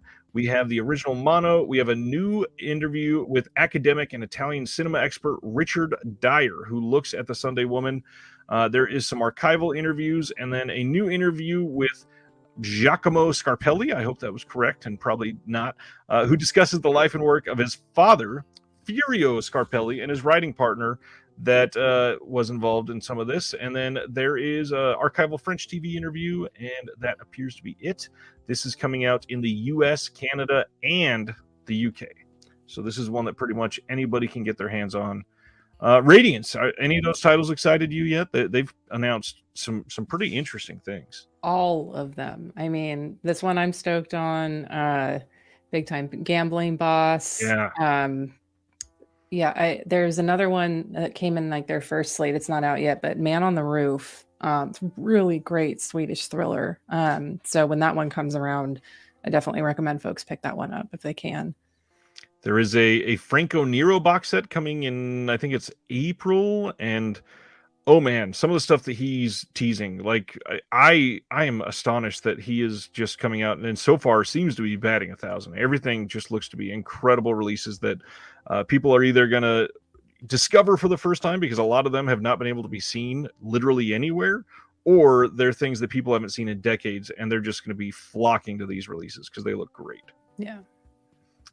Next up, the Three Colors trilogy. This is coming out in 4K from Criterion, but if you'd rather have something from Curzon Artificial Eye in the UK, this is also coming from them in the spring, and it's getting one of their nice looking box sets that looks just like the one they just did for Wim Wenders. They are also releasing Kieslowski's The Double Life of Veronique from 1991 on 4K. And yeah, are you a Kieslowski person? I mean, they've been at some of the films have been at AFS, so and I every time I see that I'm like I should go watch those, and then I'm like, I'm I'm like I'm gonna very watch this curious Franco to see. Nero movie instead. Yeah, exactly. I always do that. I just did another show on another channel this week talking about a Franco Nero film. Kino, they announced this previously, but we finally got a date on 12 Angry Men 4K. This is coming on March 28th. And this one got a new commentary by screenwriter and film historian Gary Garani. And they have another audio commentary with Drew Casper on there, but there is nothing else new. Everything else is archival. Looks to be a good release. Hoping that they did this one justice, and it is not awful looking. Are you a fan of this one? I love this. I have the Criterion, so I'll probably pass on this one because, like I said, I'm not in the 4K game really, but happy for this release. Wonderful movie. We've been talking about campaigns a lot tonight. This is an interesting one, especially for international folks. Vinegar Syndrome partner label Pulse over in France. They are running this fundraiser for their horror video club. And I have not checked since this was posted yesterday. Let me see, because they only had a very specific number of spots they were filling up. I don't want to highlight this too much if you can't get it. Okay, so there's still 15 pre-sales that can happen on this one. They are releasing Mausoleum, The Children, and Spookies. Now, these are literally the exact same releases from Vinegar Syndrome, just available in France. There's going to be a lot more French subtitles and all that stuff, but it's the Vinegar Syndrome transfers and everything. So if you're looking for it, they've got a really interesting setup. If you go look on their campaign, they are trying to put out a handful of other things that they start teasing at the bottom. Nothing concrete yet, so I didn't really want to highlight it too much, but they also have Sweet 16 available and Mutant available already. They are also looking to get rid of Tammy and the T-Rex and Devil Story, a whole bunch of Vinegar Syndrome stuff. They've done a lot of their stuff. And I imagine some of these are in the book as well. Oh, yeah. Like, yeah, The Children for sure. Spookies is in there. And Too Old for the Shit, that poor kid. But yeah, Devil Story's in there. Oh, no, not Devil Story. Sorry. I'm thinking of, never mind. That I love that movie, but it's not in there. Betwixt Now and Sunrise. This is a mess. Coming on February 28th from Lionsgate. This is the Francis Ford Coppola film from 2011, kind of. That was the original release, but now he's cut it completely differently in 2022, and they are releasing this version. And it's Coppola. I never saw this on an original release. Did you ever get to see this one? I didn't get a chance to, no. I'm kind of curious about this, but I don't know. It's an interesting cast, but it's Coppola, and not that he's not great, obviously, but there's certain things that has just been a mess with him over the years. So I'm really curious to see what happens with what he's working on right now after all the headlines this week. Yeah. His productions seem to be a little messy. Yeah. This one is either worrisome or very exciting. So on January 26th, German company Playon, which used to be Koch Media, they changed their name because of the name Koch. Literally, they changed their name to Playon. This is a Mario Bava film coming out on 4K for the first time that I'm aware of. Planet of the Vampires. Now, this is a 4K transfer that was monitored by Nicholas Winding Refn, and that gives me some very interesting hope for this. We are getting a really interesting media book release that, unfortunately, if you're in the US, you probably can't purchase it. Unless you have a shipping partner in the German region that will get it and send it over to you. This one is out of our hands. They don't even ship to the UK, which is kind of wild. So yeah, this is a very, very exclusive media book. And now I'm wondering, are we going to get this from Arrow or perhaps Kino eventually? Although Kino just put this out on Blu-ray, so I'm not sure. But obviously, this is a good time to bring up Bava. What do you think of Bava? Oh, love him. I love this. I mean, I have the Kino Blu-ray. I'd be hard pressed to pick a favorite, and that's just the case with pretty much a lot of the Italian directors. Yeah. I couldn't even, I was going to try to pick like a lesser known one and say that I have a favorite, but I can't even pick like a favorite Andrea Bianchi movie. I know most people would go Burial Ground, but what the peeper saw is, yeah. Just give me anything. I mean, Italian horror movies or, even Polizio Tecci, all of those, those are just comfort movies to me. Like, even if they're not good, like there's some very not good ones. A lot of the Lucio Fulci Presents ones, those aren't good, but I still find comfort in watching them. So, interesting comment. Jonathan says, I saw that Planet of the Vampires that Refn restored in New York City a few years ago, and it looked gorgeous. So that could give some decent hope for this. That's interesting. Let's see. Strip Nude for Your Killer got a shout out from John. David says the Kino Blu-ray is awesome. Don't really see a need for a 4K. Would love Media Book though. The main need with the 4K on some of these, like a lot of the Bava stuff, obviously is very dark on purpose, and some of those, if you get the right HDR, it can make the cinematography, which already looks decent on a lot of these Blu-rays, just shine on 4K. Which I understand if you just bought the Blu-ray, it's a little less motivating to go out and purchase it, of course. But yeah. Right now, a lot of the Bava stuff is out of print from pretty much every company. So it's just hopefully exciting that we get another one. I had heard supposedly that the licensing fees for Bava were getting so exorbitant because they were selling decently on Blu-ray that people were worried we weren't going to get any releases for a while. So we shall see. This is another modern film from 2022. Women Talking is coming out on March 7th.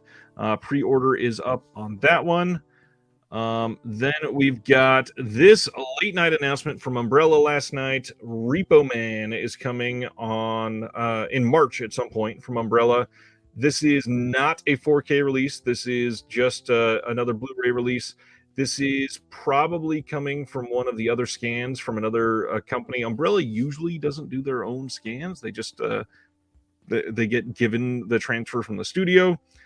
If you order from the Umbrella web store, you get a custom art slipcase, which looks like this. And here is the back of it. You also get this radioactive glow-in-the-dark keychain, beer stubby holder, and a whole bunch of other random shit with this release. This looks like another one of the Umbrella releases that they are going all in on. And obviously, you just showed something from Umbrella. Have you been getting much from Umbrella in the last couple of years? Not really. We have a really great store here. We have a few great stores that carry Blu-rays, but the main one that carries the most is Waterloo Records, and they have a huge section in the back, and they have a lot of releases from like places like Umbrella and Imprint, a few others. But like, yeah, I have a handful, but I mean this packaging, I mean, come on, chef's kiss, like all of all the goodies in this. I'm like, come on. Yeah. Fuck, I love Repo Man so much. It's a great film. Absolutely a classic. Of course, many people have the Criterion already, but yeah. This is a wonderful looking release. Next up, we got some indicator announcements, and this just happened early this morning. We are getting Broken Lullaby from 1932 on March 20th, and for these next 4 releases for this entire month, we are only getting these in the UK. They did not announce any US releases. The other thing is they were teasing a 4K announcement, and then they had all kinds of delays with their Michael J. Murphy box set that is on the way still, that's about to come out. And they also said in their newsletter today that they had a second announcement coming this month, which Indicator has never done. So I'd imagine I think they said it was the 26th, 2 weeks from today, we're probably going to get a 4K announcement that week. This one is with, it's by Ernst Lubitsch, and it's with Lionel Barrymore.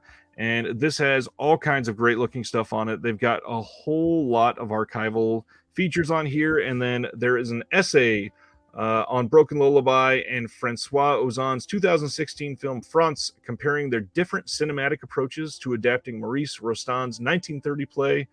And yeah, it just looks like a classic Indicator release. Do you have anything from Indicator so far?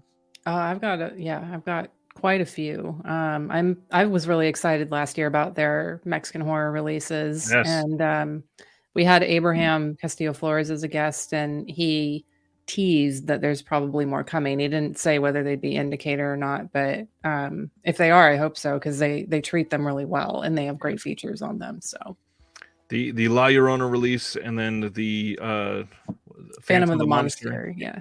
Those both just astonishing releases. They looked incredible. And Indicator, they are one of those companies that no matter what they're putting out, they are high quality every single time. I appreciate them so much. Hopefully we get more US announcements. Yes, absolutely.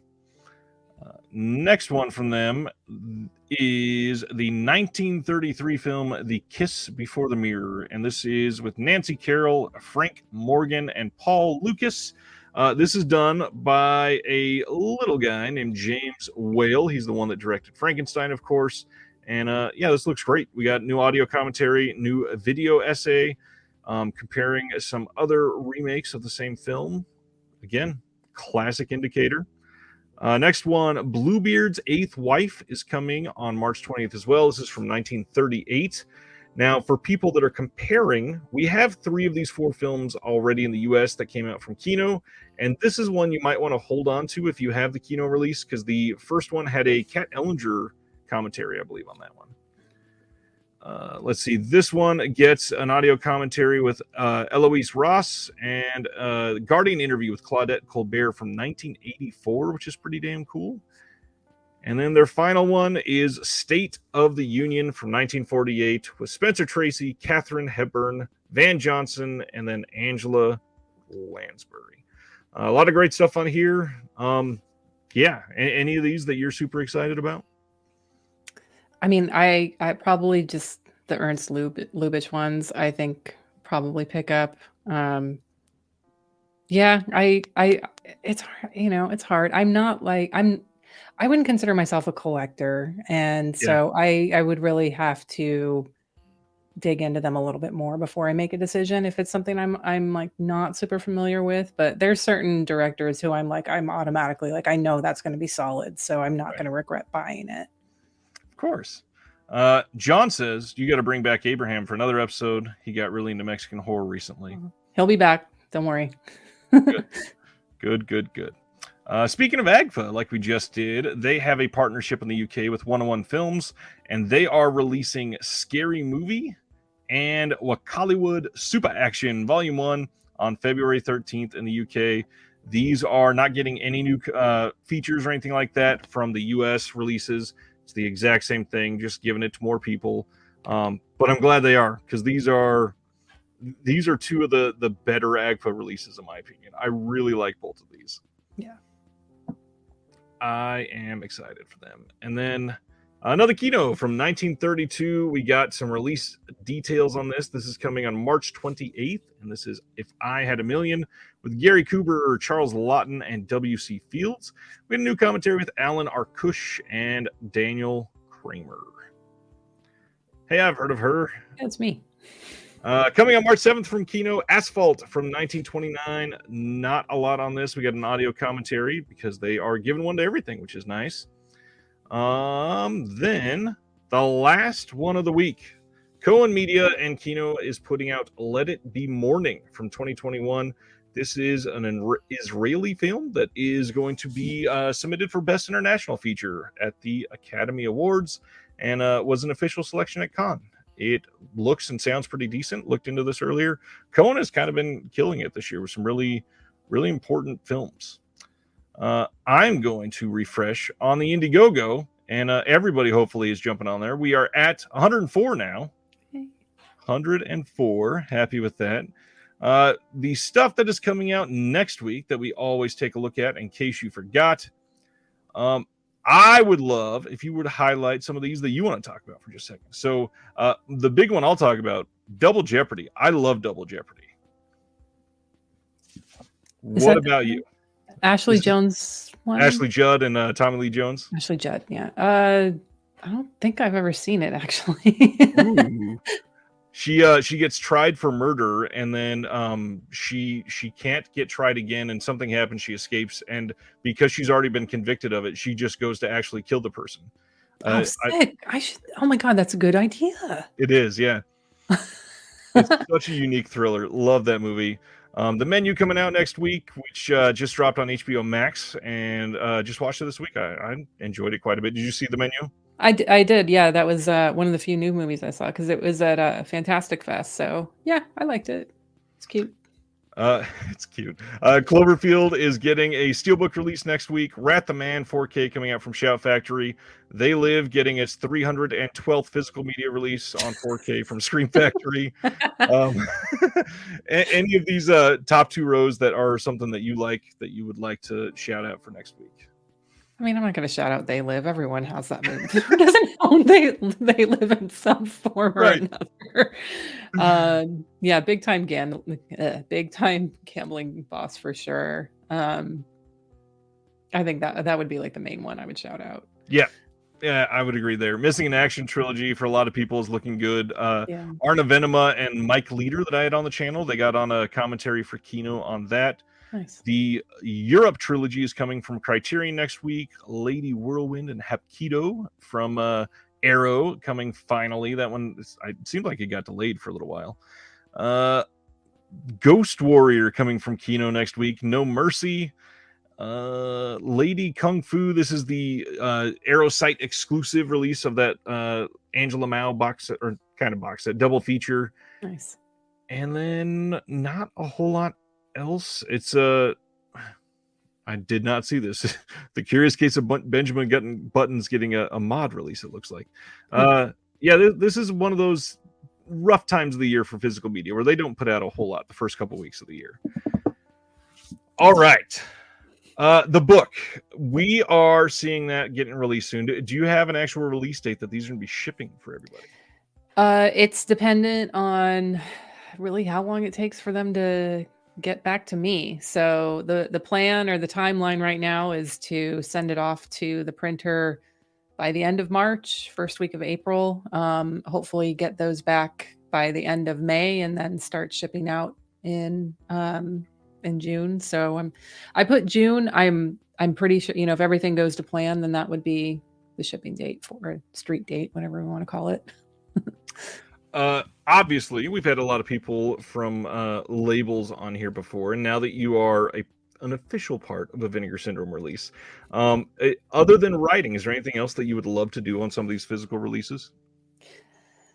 I wouldn't mind doing a video essay, I think, at some point. I think maybe down the road, maybe a commentary, but one thing at a time. Like I feel like that would lend itself.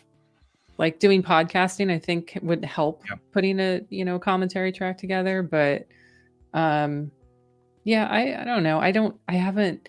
It's been a week, Ryan. Like it's been a really overwhelming week. So it's hard to really think that far in advance when you're like still in the middle of something that. But yeah, I for now, like I would just be happy to contribute, any little thing that I can to any of these releases and just be a part of it. And maybe someday I'll have bigger aspirations than that. Well, not to mention, it's got to be intense. Literally, 4 days after the official announcement, and for somebody that you've been out there with the podcast, but it's not been a super public presence for you necessarily. Yeah, you suddenly be lighting up the world on some of these circles this week. That's got to be a big deal. Yeah. Oh, John Peters. Okay, so Ship of Monsters. Good Lord, yes, I would want to be on this release 100%. As long as Abraham gets first dibs and like he's on there for sure. But like, let me do something on that disc, because if that ever gets, I love that movie so much. Oh my god. Nice. John DeMarsco says, I passed the Von Trier set and we could have brought up The House That Jack Built. I'm sure that's in the book. Yes. Good. This got asked earlier and I somehow forgot to highlight it. Funny Games. Is there any interesting thing about that in there? Yeah, Funny Games does have a write up in there. Yes. I lumped the two. Oh, sorry, I lumped the two together into one write up. It's basically the same film. That makes It sense. is. Yeah. I'm like, I don't know why there's a remake. It's so stupid. Like, I love the first movie, but I'm not Us saying. dumb Americans have to be able to hear it in English. Oh, I that's guess. right. Yeah. People won't read subtitles. I mean, that's a good question. We've been talking about international films on for some reason a lot in the last couple months on here. Is there anything that you would shout out to somebody just for explaining who Erica is as a film fan and what makes you other than Child Kills as a broad genre, like a handful of movies that you would pass out as like your movie business card? I mean, child kills are my entire identity, Ryan. Well, now, yes, and it always will be. No, yeah, I lean very heavily into 70s and 80s Italian exploitation films. Really like sleazy movies. I wish, when and it's hard to find a lot of women who aren't prudish about sex films because that's one of the things I love the most about Vinegar Syndrome is a lot of the sex films that they put out that are great. Oh, this is like one of my favorites, Through the Looking Glass. Like my dream is for this to get a Blu-ray and for Heather Drain to have a commentary on it. But I just I can't really pinpoint anything because I do like a lot. Um, I'll watch anything from a Buster Keaton movie to a Serbian film. But I can tell you what's not on my business card, and like again, I think Heather mentioned this in her interview too. Like rom, I don't get down with it. I don't get those movies. I don't understand why people like them. Uh, yeah, stuff like that. But um, yeah, mostly horror movies. I love dumb action movies too. Nice. Anything that's just like reliably entertaining, anything that you can have fun with. But I do also, like my what is John calls him like he's like my weird art house movies that I want to watch that like so I don't know. I just I like going backwards. I like exploring, and that was a big part of the podcast was like digging and finding things, and that's what I like Whole to do. point, yeah. You know, so I don't have a straight answer for that. I'm sorry. No, that is a good answer because it really leads back into the podcast. And one of the reasons for it, genuinely, is it's unsung for a reason. It's something that people have not seen, something that literally, if we as a community surrounding this podcast can all learn about a film, get invested in a film, and then share the love of the film afterwards, hopefully, you see the reviews for this film on Letterboxd go from like 350 to 1350, and that's the kind of the mission, it seems like, with a lot of these, because there's so many films that people just they literally don't know exist. Yeah, they don't jump that much after we cover them, but that would be nice. But what's been really great too sometimes is when we cover a movie and then it later gets a Blu-ray release and we're like, fuck yeah, more people are gonna finally discover Yeah. this movie now. And then maybe they'll find us after that too. Exactly. But yeah, that's what I love about it. I love finding and digging, and just the great thing about it is there's always more stuff to find because there's so many movies out there, and that's why I don't waste my time with streaming services. Well, paid streaming. I have Tubi because Tubi is fucking amazing. Right. But I don't have paid streaming services because I don't want anything telling me or feeding me what to watch. Like I want to dig on my own. So yeah, it's the hunt. I like the hunt. I agree. One of the aspects with streaming that doesn't get enough love, we talk about Tubi a lot, but Yeah. I want to shout out again tonight Kino Cult. For anybody that's not looked into it, Kino Lorber has a really nice service that is, I think they call it free with ads. I don't think I've ever seen an ad on there. I don't know if I it's have. just me. Okay, maybe it's because I use it on my computer while I work and I have an ad blocker. Oh yeah, there you go. That's But smart. usually the streaming ones, they usually still get through. So Yeah. I've just assumed that maybe I've just been very lucky. Yeah. It's a really great. They play some really good films on there, and it's free usually. It So is yeah, free. Yeah, all the good free ones. There's a lot of free ones. Like other than the ones that actually have apps, there's a few sites like rarefilm.com. That's with 2 M's. Or Cave of Forgotten Films has tons of great films on there. There's 35 millimeter online. Is it 35 millimeter dot online? And it's the site for Polish films. And, I found some great stuff on there. Canopy for your library. I mean, just, Yep. You don't need to pay for streaming, folks. Go to your library too. Exactly. Yeah, Shout Factory TV. That's one I always forget to bring up too. Hmm. All right. We're going to try to sell a few more books tonight. Let's get into our list. We are talking tonight about VEHI-KILLS. So, lead us into why this topic as a sort of subgenre of a subgenre of child kills, and did something like originally ignite the love for this in you? So these to me are like the funnest kills because, there's some that are just like, oh, their child got ran over and it's off screen and you just hear Right. about it later. But man, the Italians, they will fucking wreck a child. And there's some other ones too. But I mean, if I have to talk about, what's the most, fun ones, it's VEHI-KILLS. And that's not even talking about child kills. I mean, that's also like adults and stuff like that, and probably stuff that you have on your list too. Yep. So I don't know. That's my favorite way to watch somebody die in a movie. So purposely, I did not pick any with kids. That way I knew that we would not have any overlap. Okay. And let's see, I think I wrote down 2 honorable mentions. I wanted to shout out one that I first saw as a kid, and it's crazy that I can remember this so vividly. But the first time that I can recall seeing any sort of vehicle, which is maybe borderline for even counting here, the Omen scene where the truck is backing up and the pane of glass comes out, and that head flipping perfectly is one of the absolute greatest, most traumatic, wonderful beheadings I've ever seen in my life. I love that scene, and for it to come so early in the film too, it sets such a perfect tone for the rest of that movie. It's good stuff.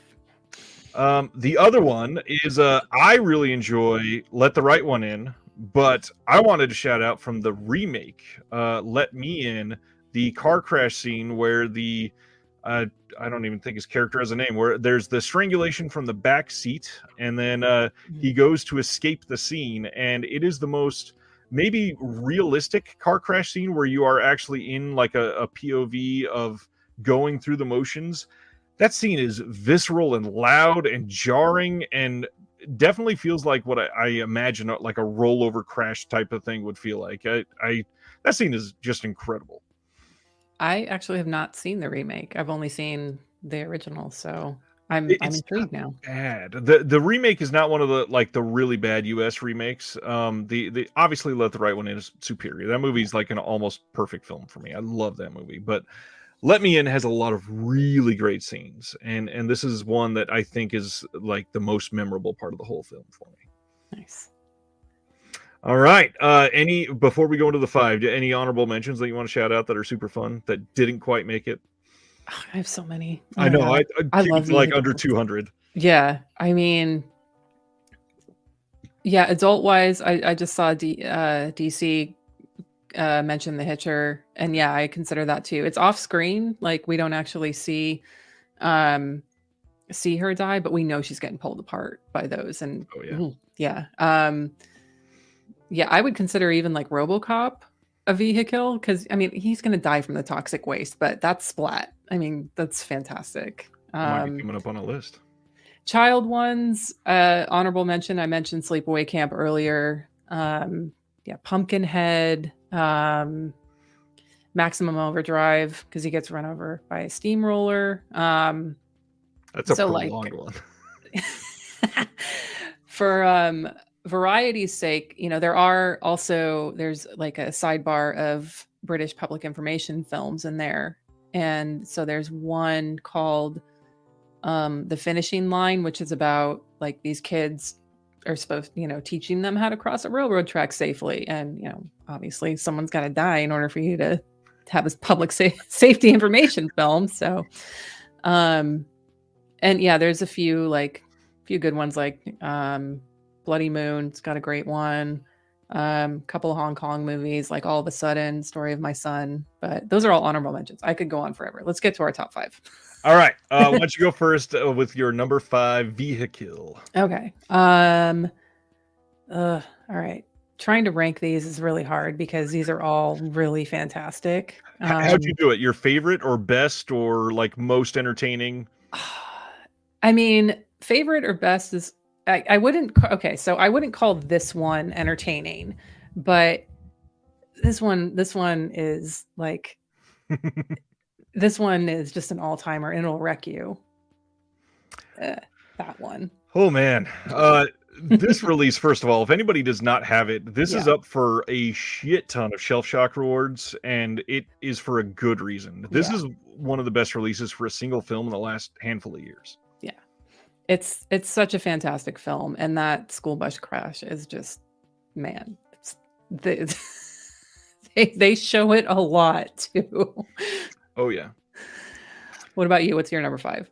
I'm gonna switch my 5 and 4 because I'm gonna make it similar to yours, and I hope I'm not stealing something, but I'm probably not because mine is very mainstream. But again, I tried to go for some iconic ones, and my number 5 I'm gonna throw out there the school bus scene in Trick or Treat, and in that I think it's literally the only like genuine sequence from that film that was ever really creepy for me. Obviously, there's a whole lot of comedy in that, but that whole portion of it is really damn fun, and I think the way that they went about filming that is just it was perfect. It was exactly what it needed. It had that moody, super foggy night feeling, and the masks are creepy as shit. And yeah, just one of the best scenes of that entire film. Do you consider like it a vehicle or drowning? Kind of. Well, I mean, they're in the car. If they weren't in the car, they could have potentially swam. True. Okay, I'll give you that. Cause of death, though, is technically Yeah. drowning. Yeah. I'm only saying that because I don't want to rewrite that chapter. Yeah, I get that. All right, number 4. Number 4, The Great Kidnapping. Polizio Tecci, really great Euro film. And this one, it was on, it was one of the ones that had like a tag on it. And I'm watching the film and there's literally like 10 minutes left. And I'm like, where the fuck is this child kill? What the hell? And then it just comes out of nowhere. And I'm like, oh my God. It was so good. I will not spoil it for anyone. It's a great movie. Everyone should watch it anyway. But yeah, it's there's a fun little one at the end there. We have been talking about Polizio Tecci a lot lately with some of these, like on our Discord.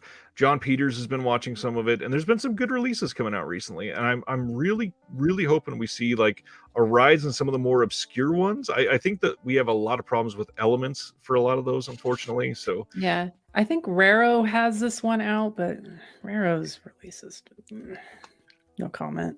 Very, very hit or miss, obviously. And I'm just glad that they partnered with Kino because before that, oh man, that was a toxic cesspool that you would never want to touch. Yeah. And now at least you'll get your stuff. Yeah. Number 4 for mine. This is one that I kind of really go back to as super jarring. And that's what I love about a lot of the vehicles because they come out of nowhere. And obviously you get the classic like horn honking, somebody hit by something, or somebody's in the middle of an argument and they get T-boned is a very classic trope in a lot of these. Yeah. But the Gaspar Noé film, Enter the Void, the tunnel scene, and this couple, again, it's another POV shot. You're sitting in this car and it comes around a curve. The headlights coming at you from this other truck is shocking. And then you have like a minute and a half of zooming in on the disorientation of going around this car. Have you seen this one? No, I haven't. No, I love everything that I've seen from Noé though. So yeah, I'm into it. It is a very intense scene, and it's done in a very classic Noé fashion, and it's fantastic. Oh, immediately watch listed. Yeah, it's incredible. Nice. Okay, so what am I at? Number 3. It's hard to pick. Okay.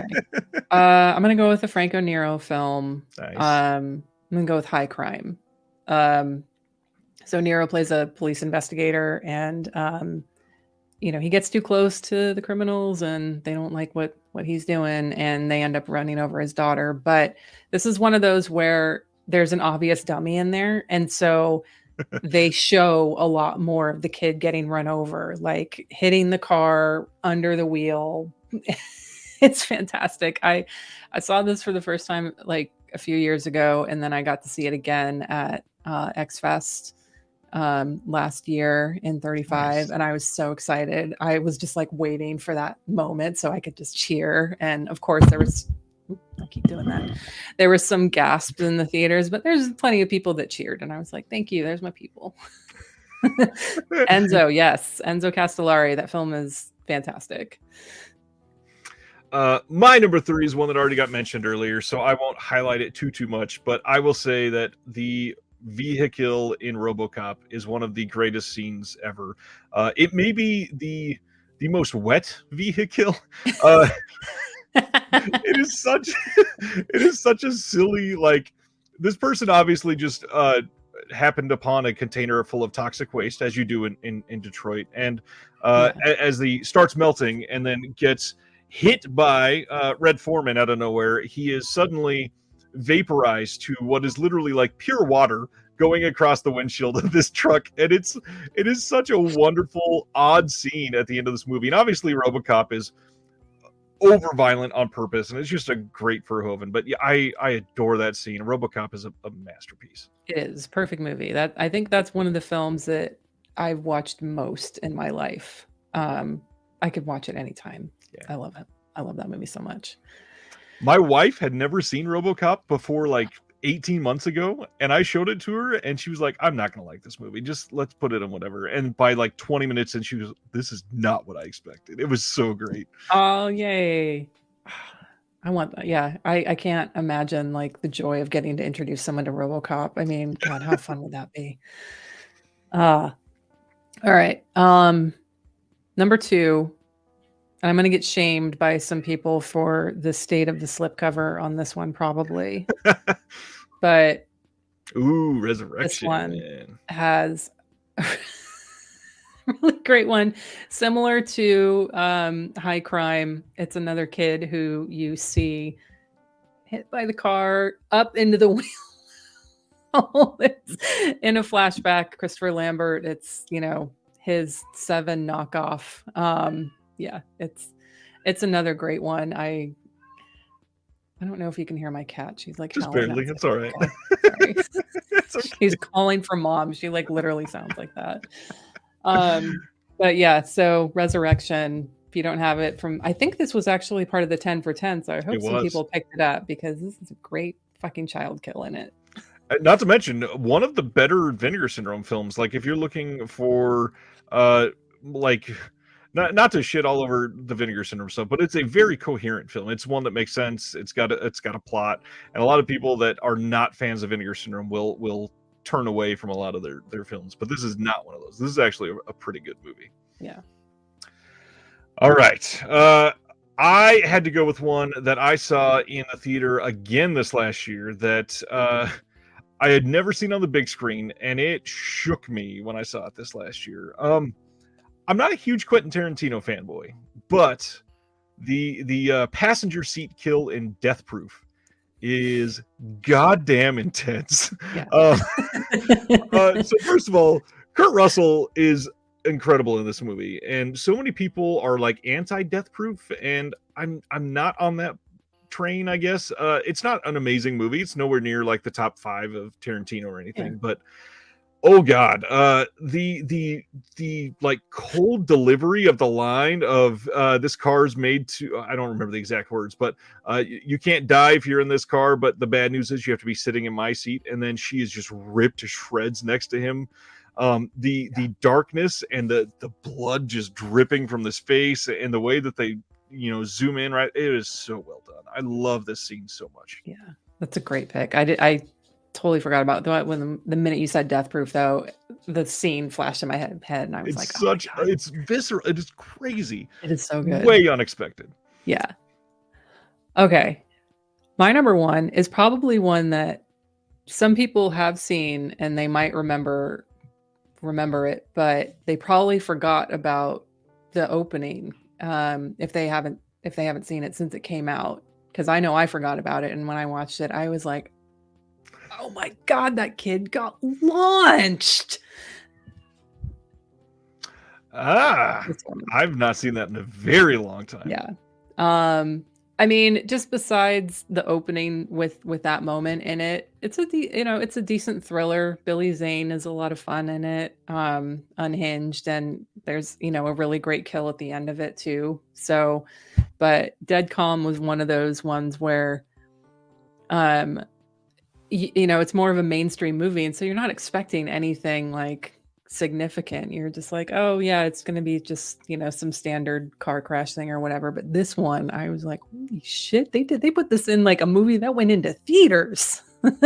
I need to watch this again. That's been a long time. And funny enough, there's obviously a lot of Titanic talk going on right now because of Cameron everywhere. And we, in our Discord, we were just talking about Billy Zane.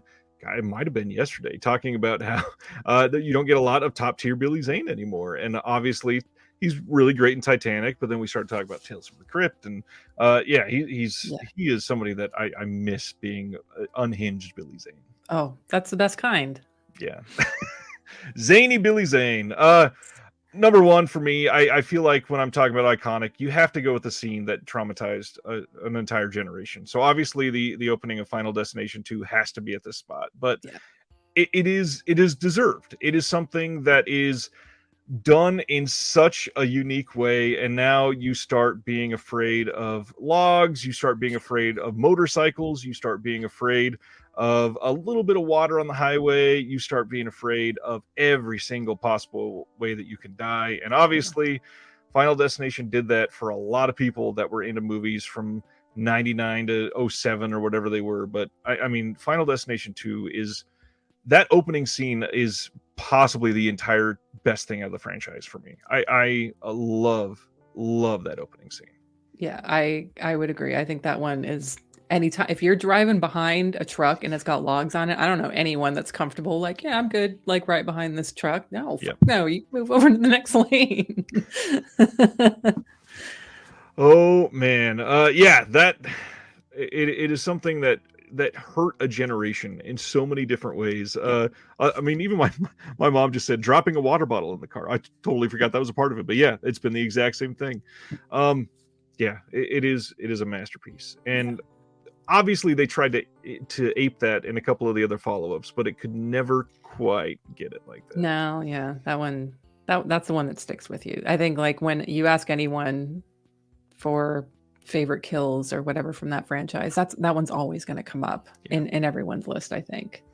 And that, honestly, and the bifurcation of that kid. The whole film is not that bad at all. It is one of the better entries into the entire franchise. I love that. Yeah. See, your mom moves to the next lane. She knows what's up. Yep, she's been trained. Checking in on the book again. Like I said, everybody needs to go check it out. And if you have not, get your copy pre-ordered. And obviously, you still got some time. So if you're waiting to get paid, you got a little bit of time. But we're up to 106. Oh my God. Thank you. Keep it coming, Erica. This will be on replay. Hopefully everybody checking it out on the podcast version takes a look. The links are everywhere. Hoping that there might be some other goodies added to the campaign. Did you want to tease anything for that? I don't want to give anything away, but yeah, right. I just ordered. I had somebody. I've had a couple people. Oh my God, I've had this week, y'all, has been a thing. I've had some people reach out regarding some upcoming releases for that. So that's something that's not part of this, obviously, but that's just like, yay for me. Then I had a couple other people reach out about some other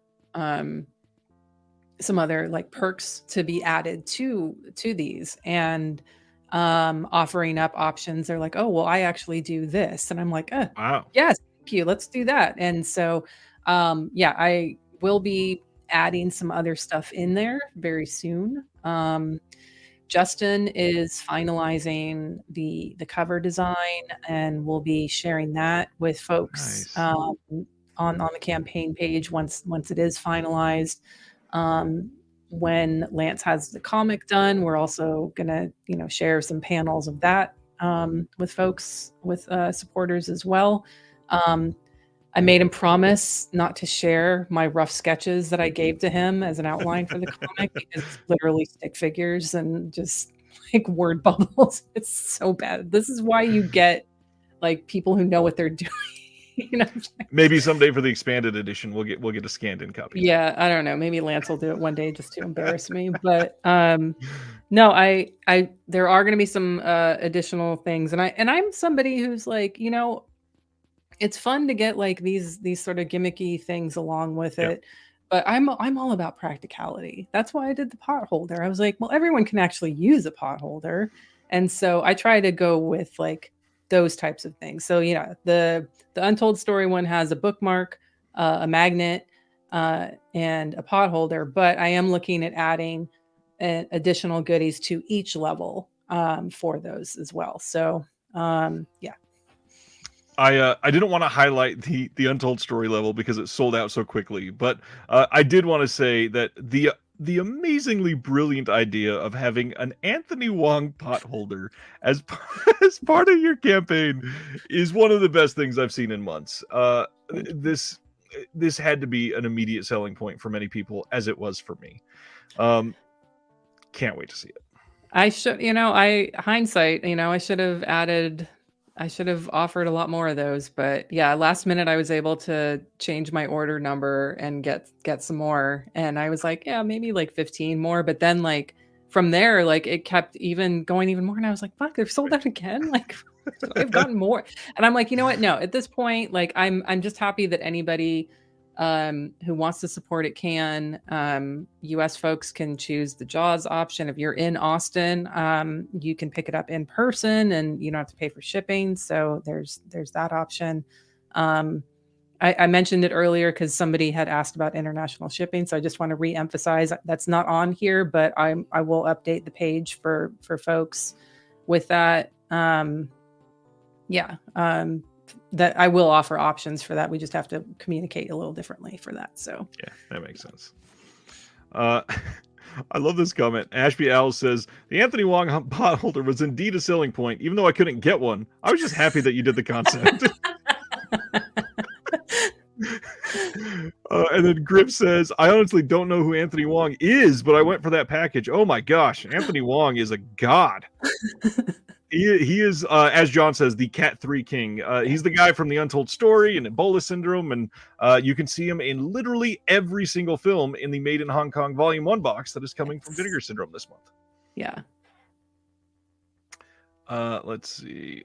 My mom wants to know, is Ghost Ship mentioned in your book?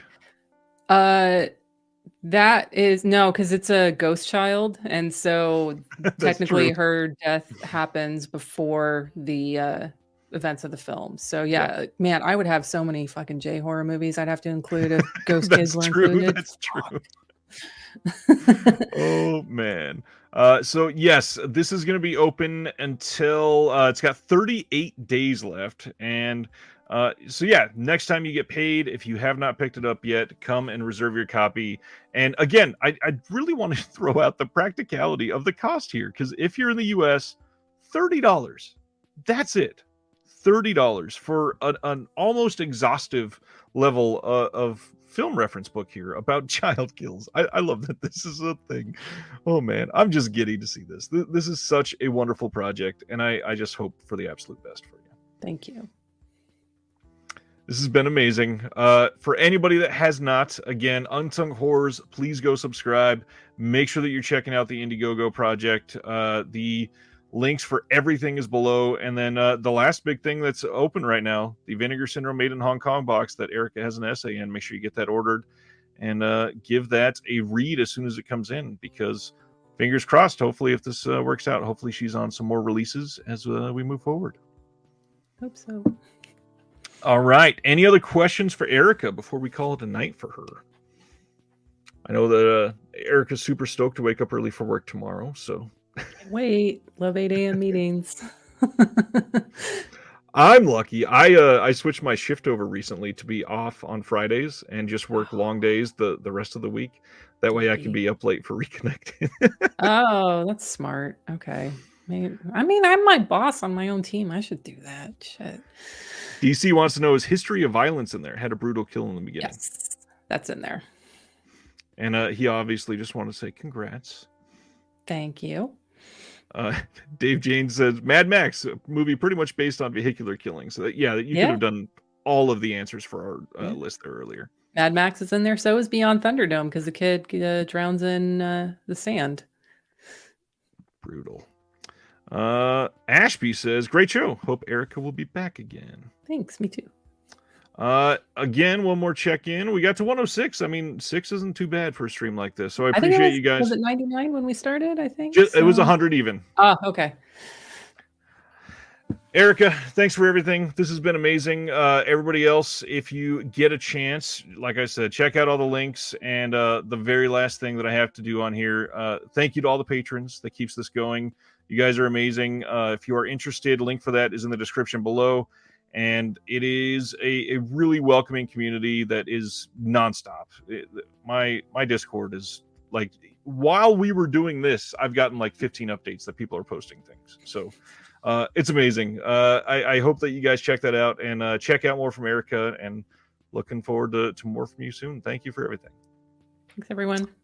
We'll talk to you soon, and we'll see you next Thursday, everybody. Have a good night.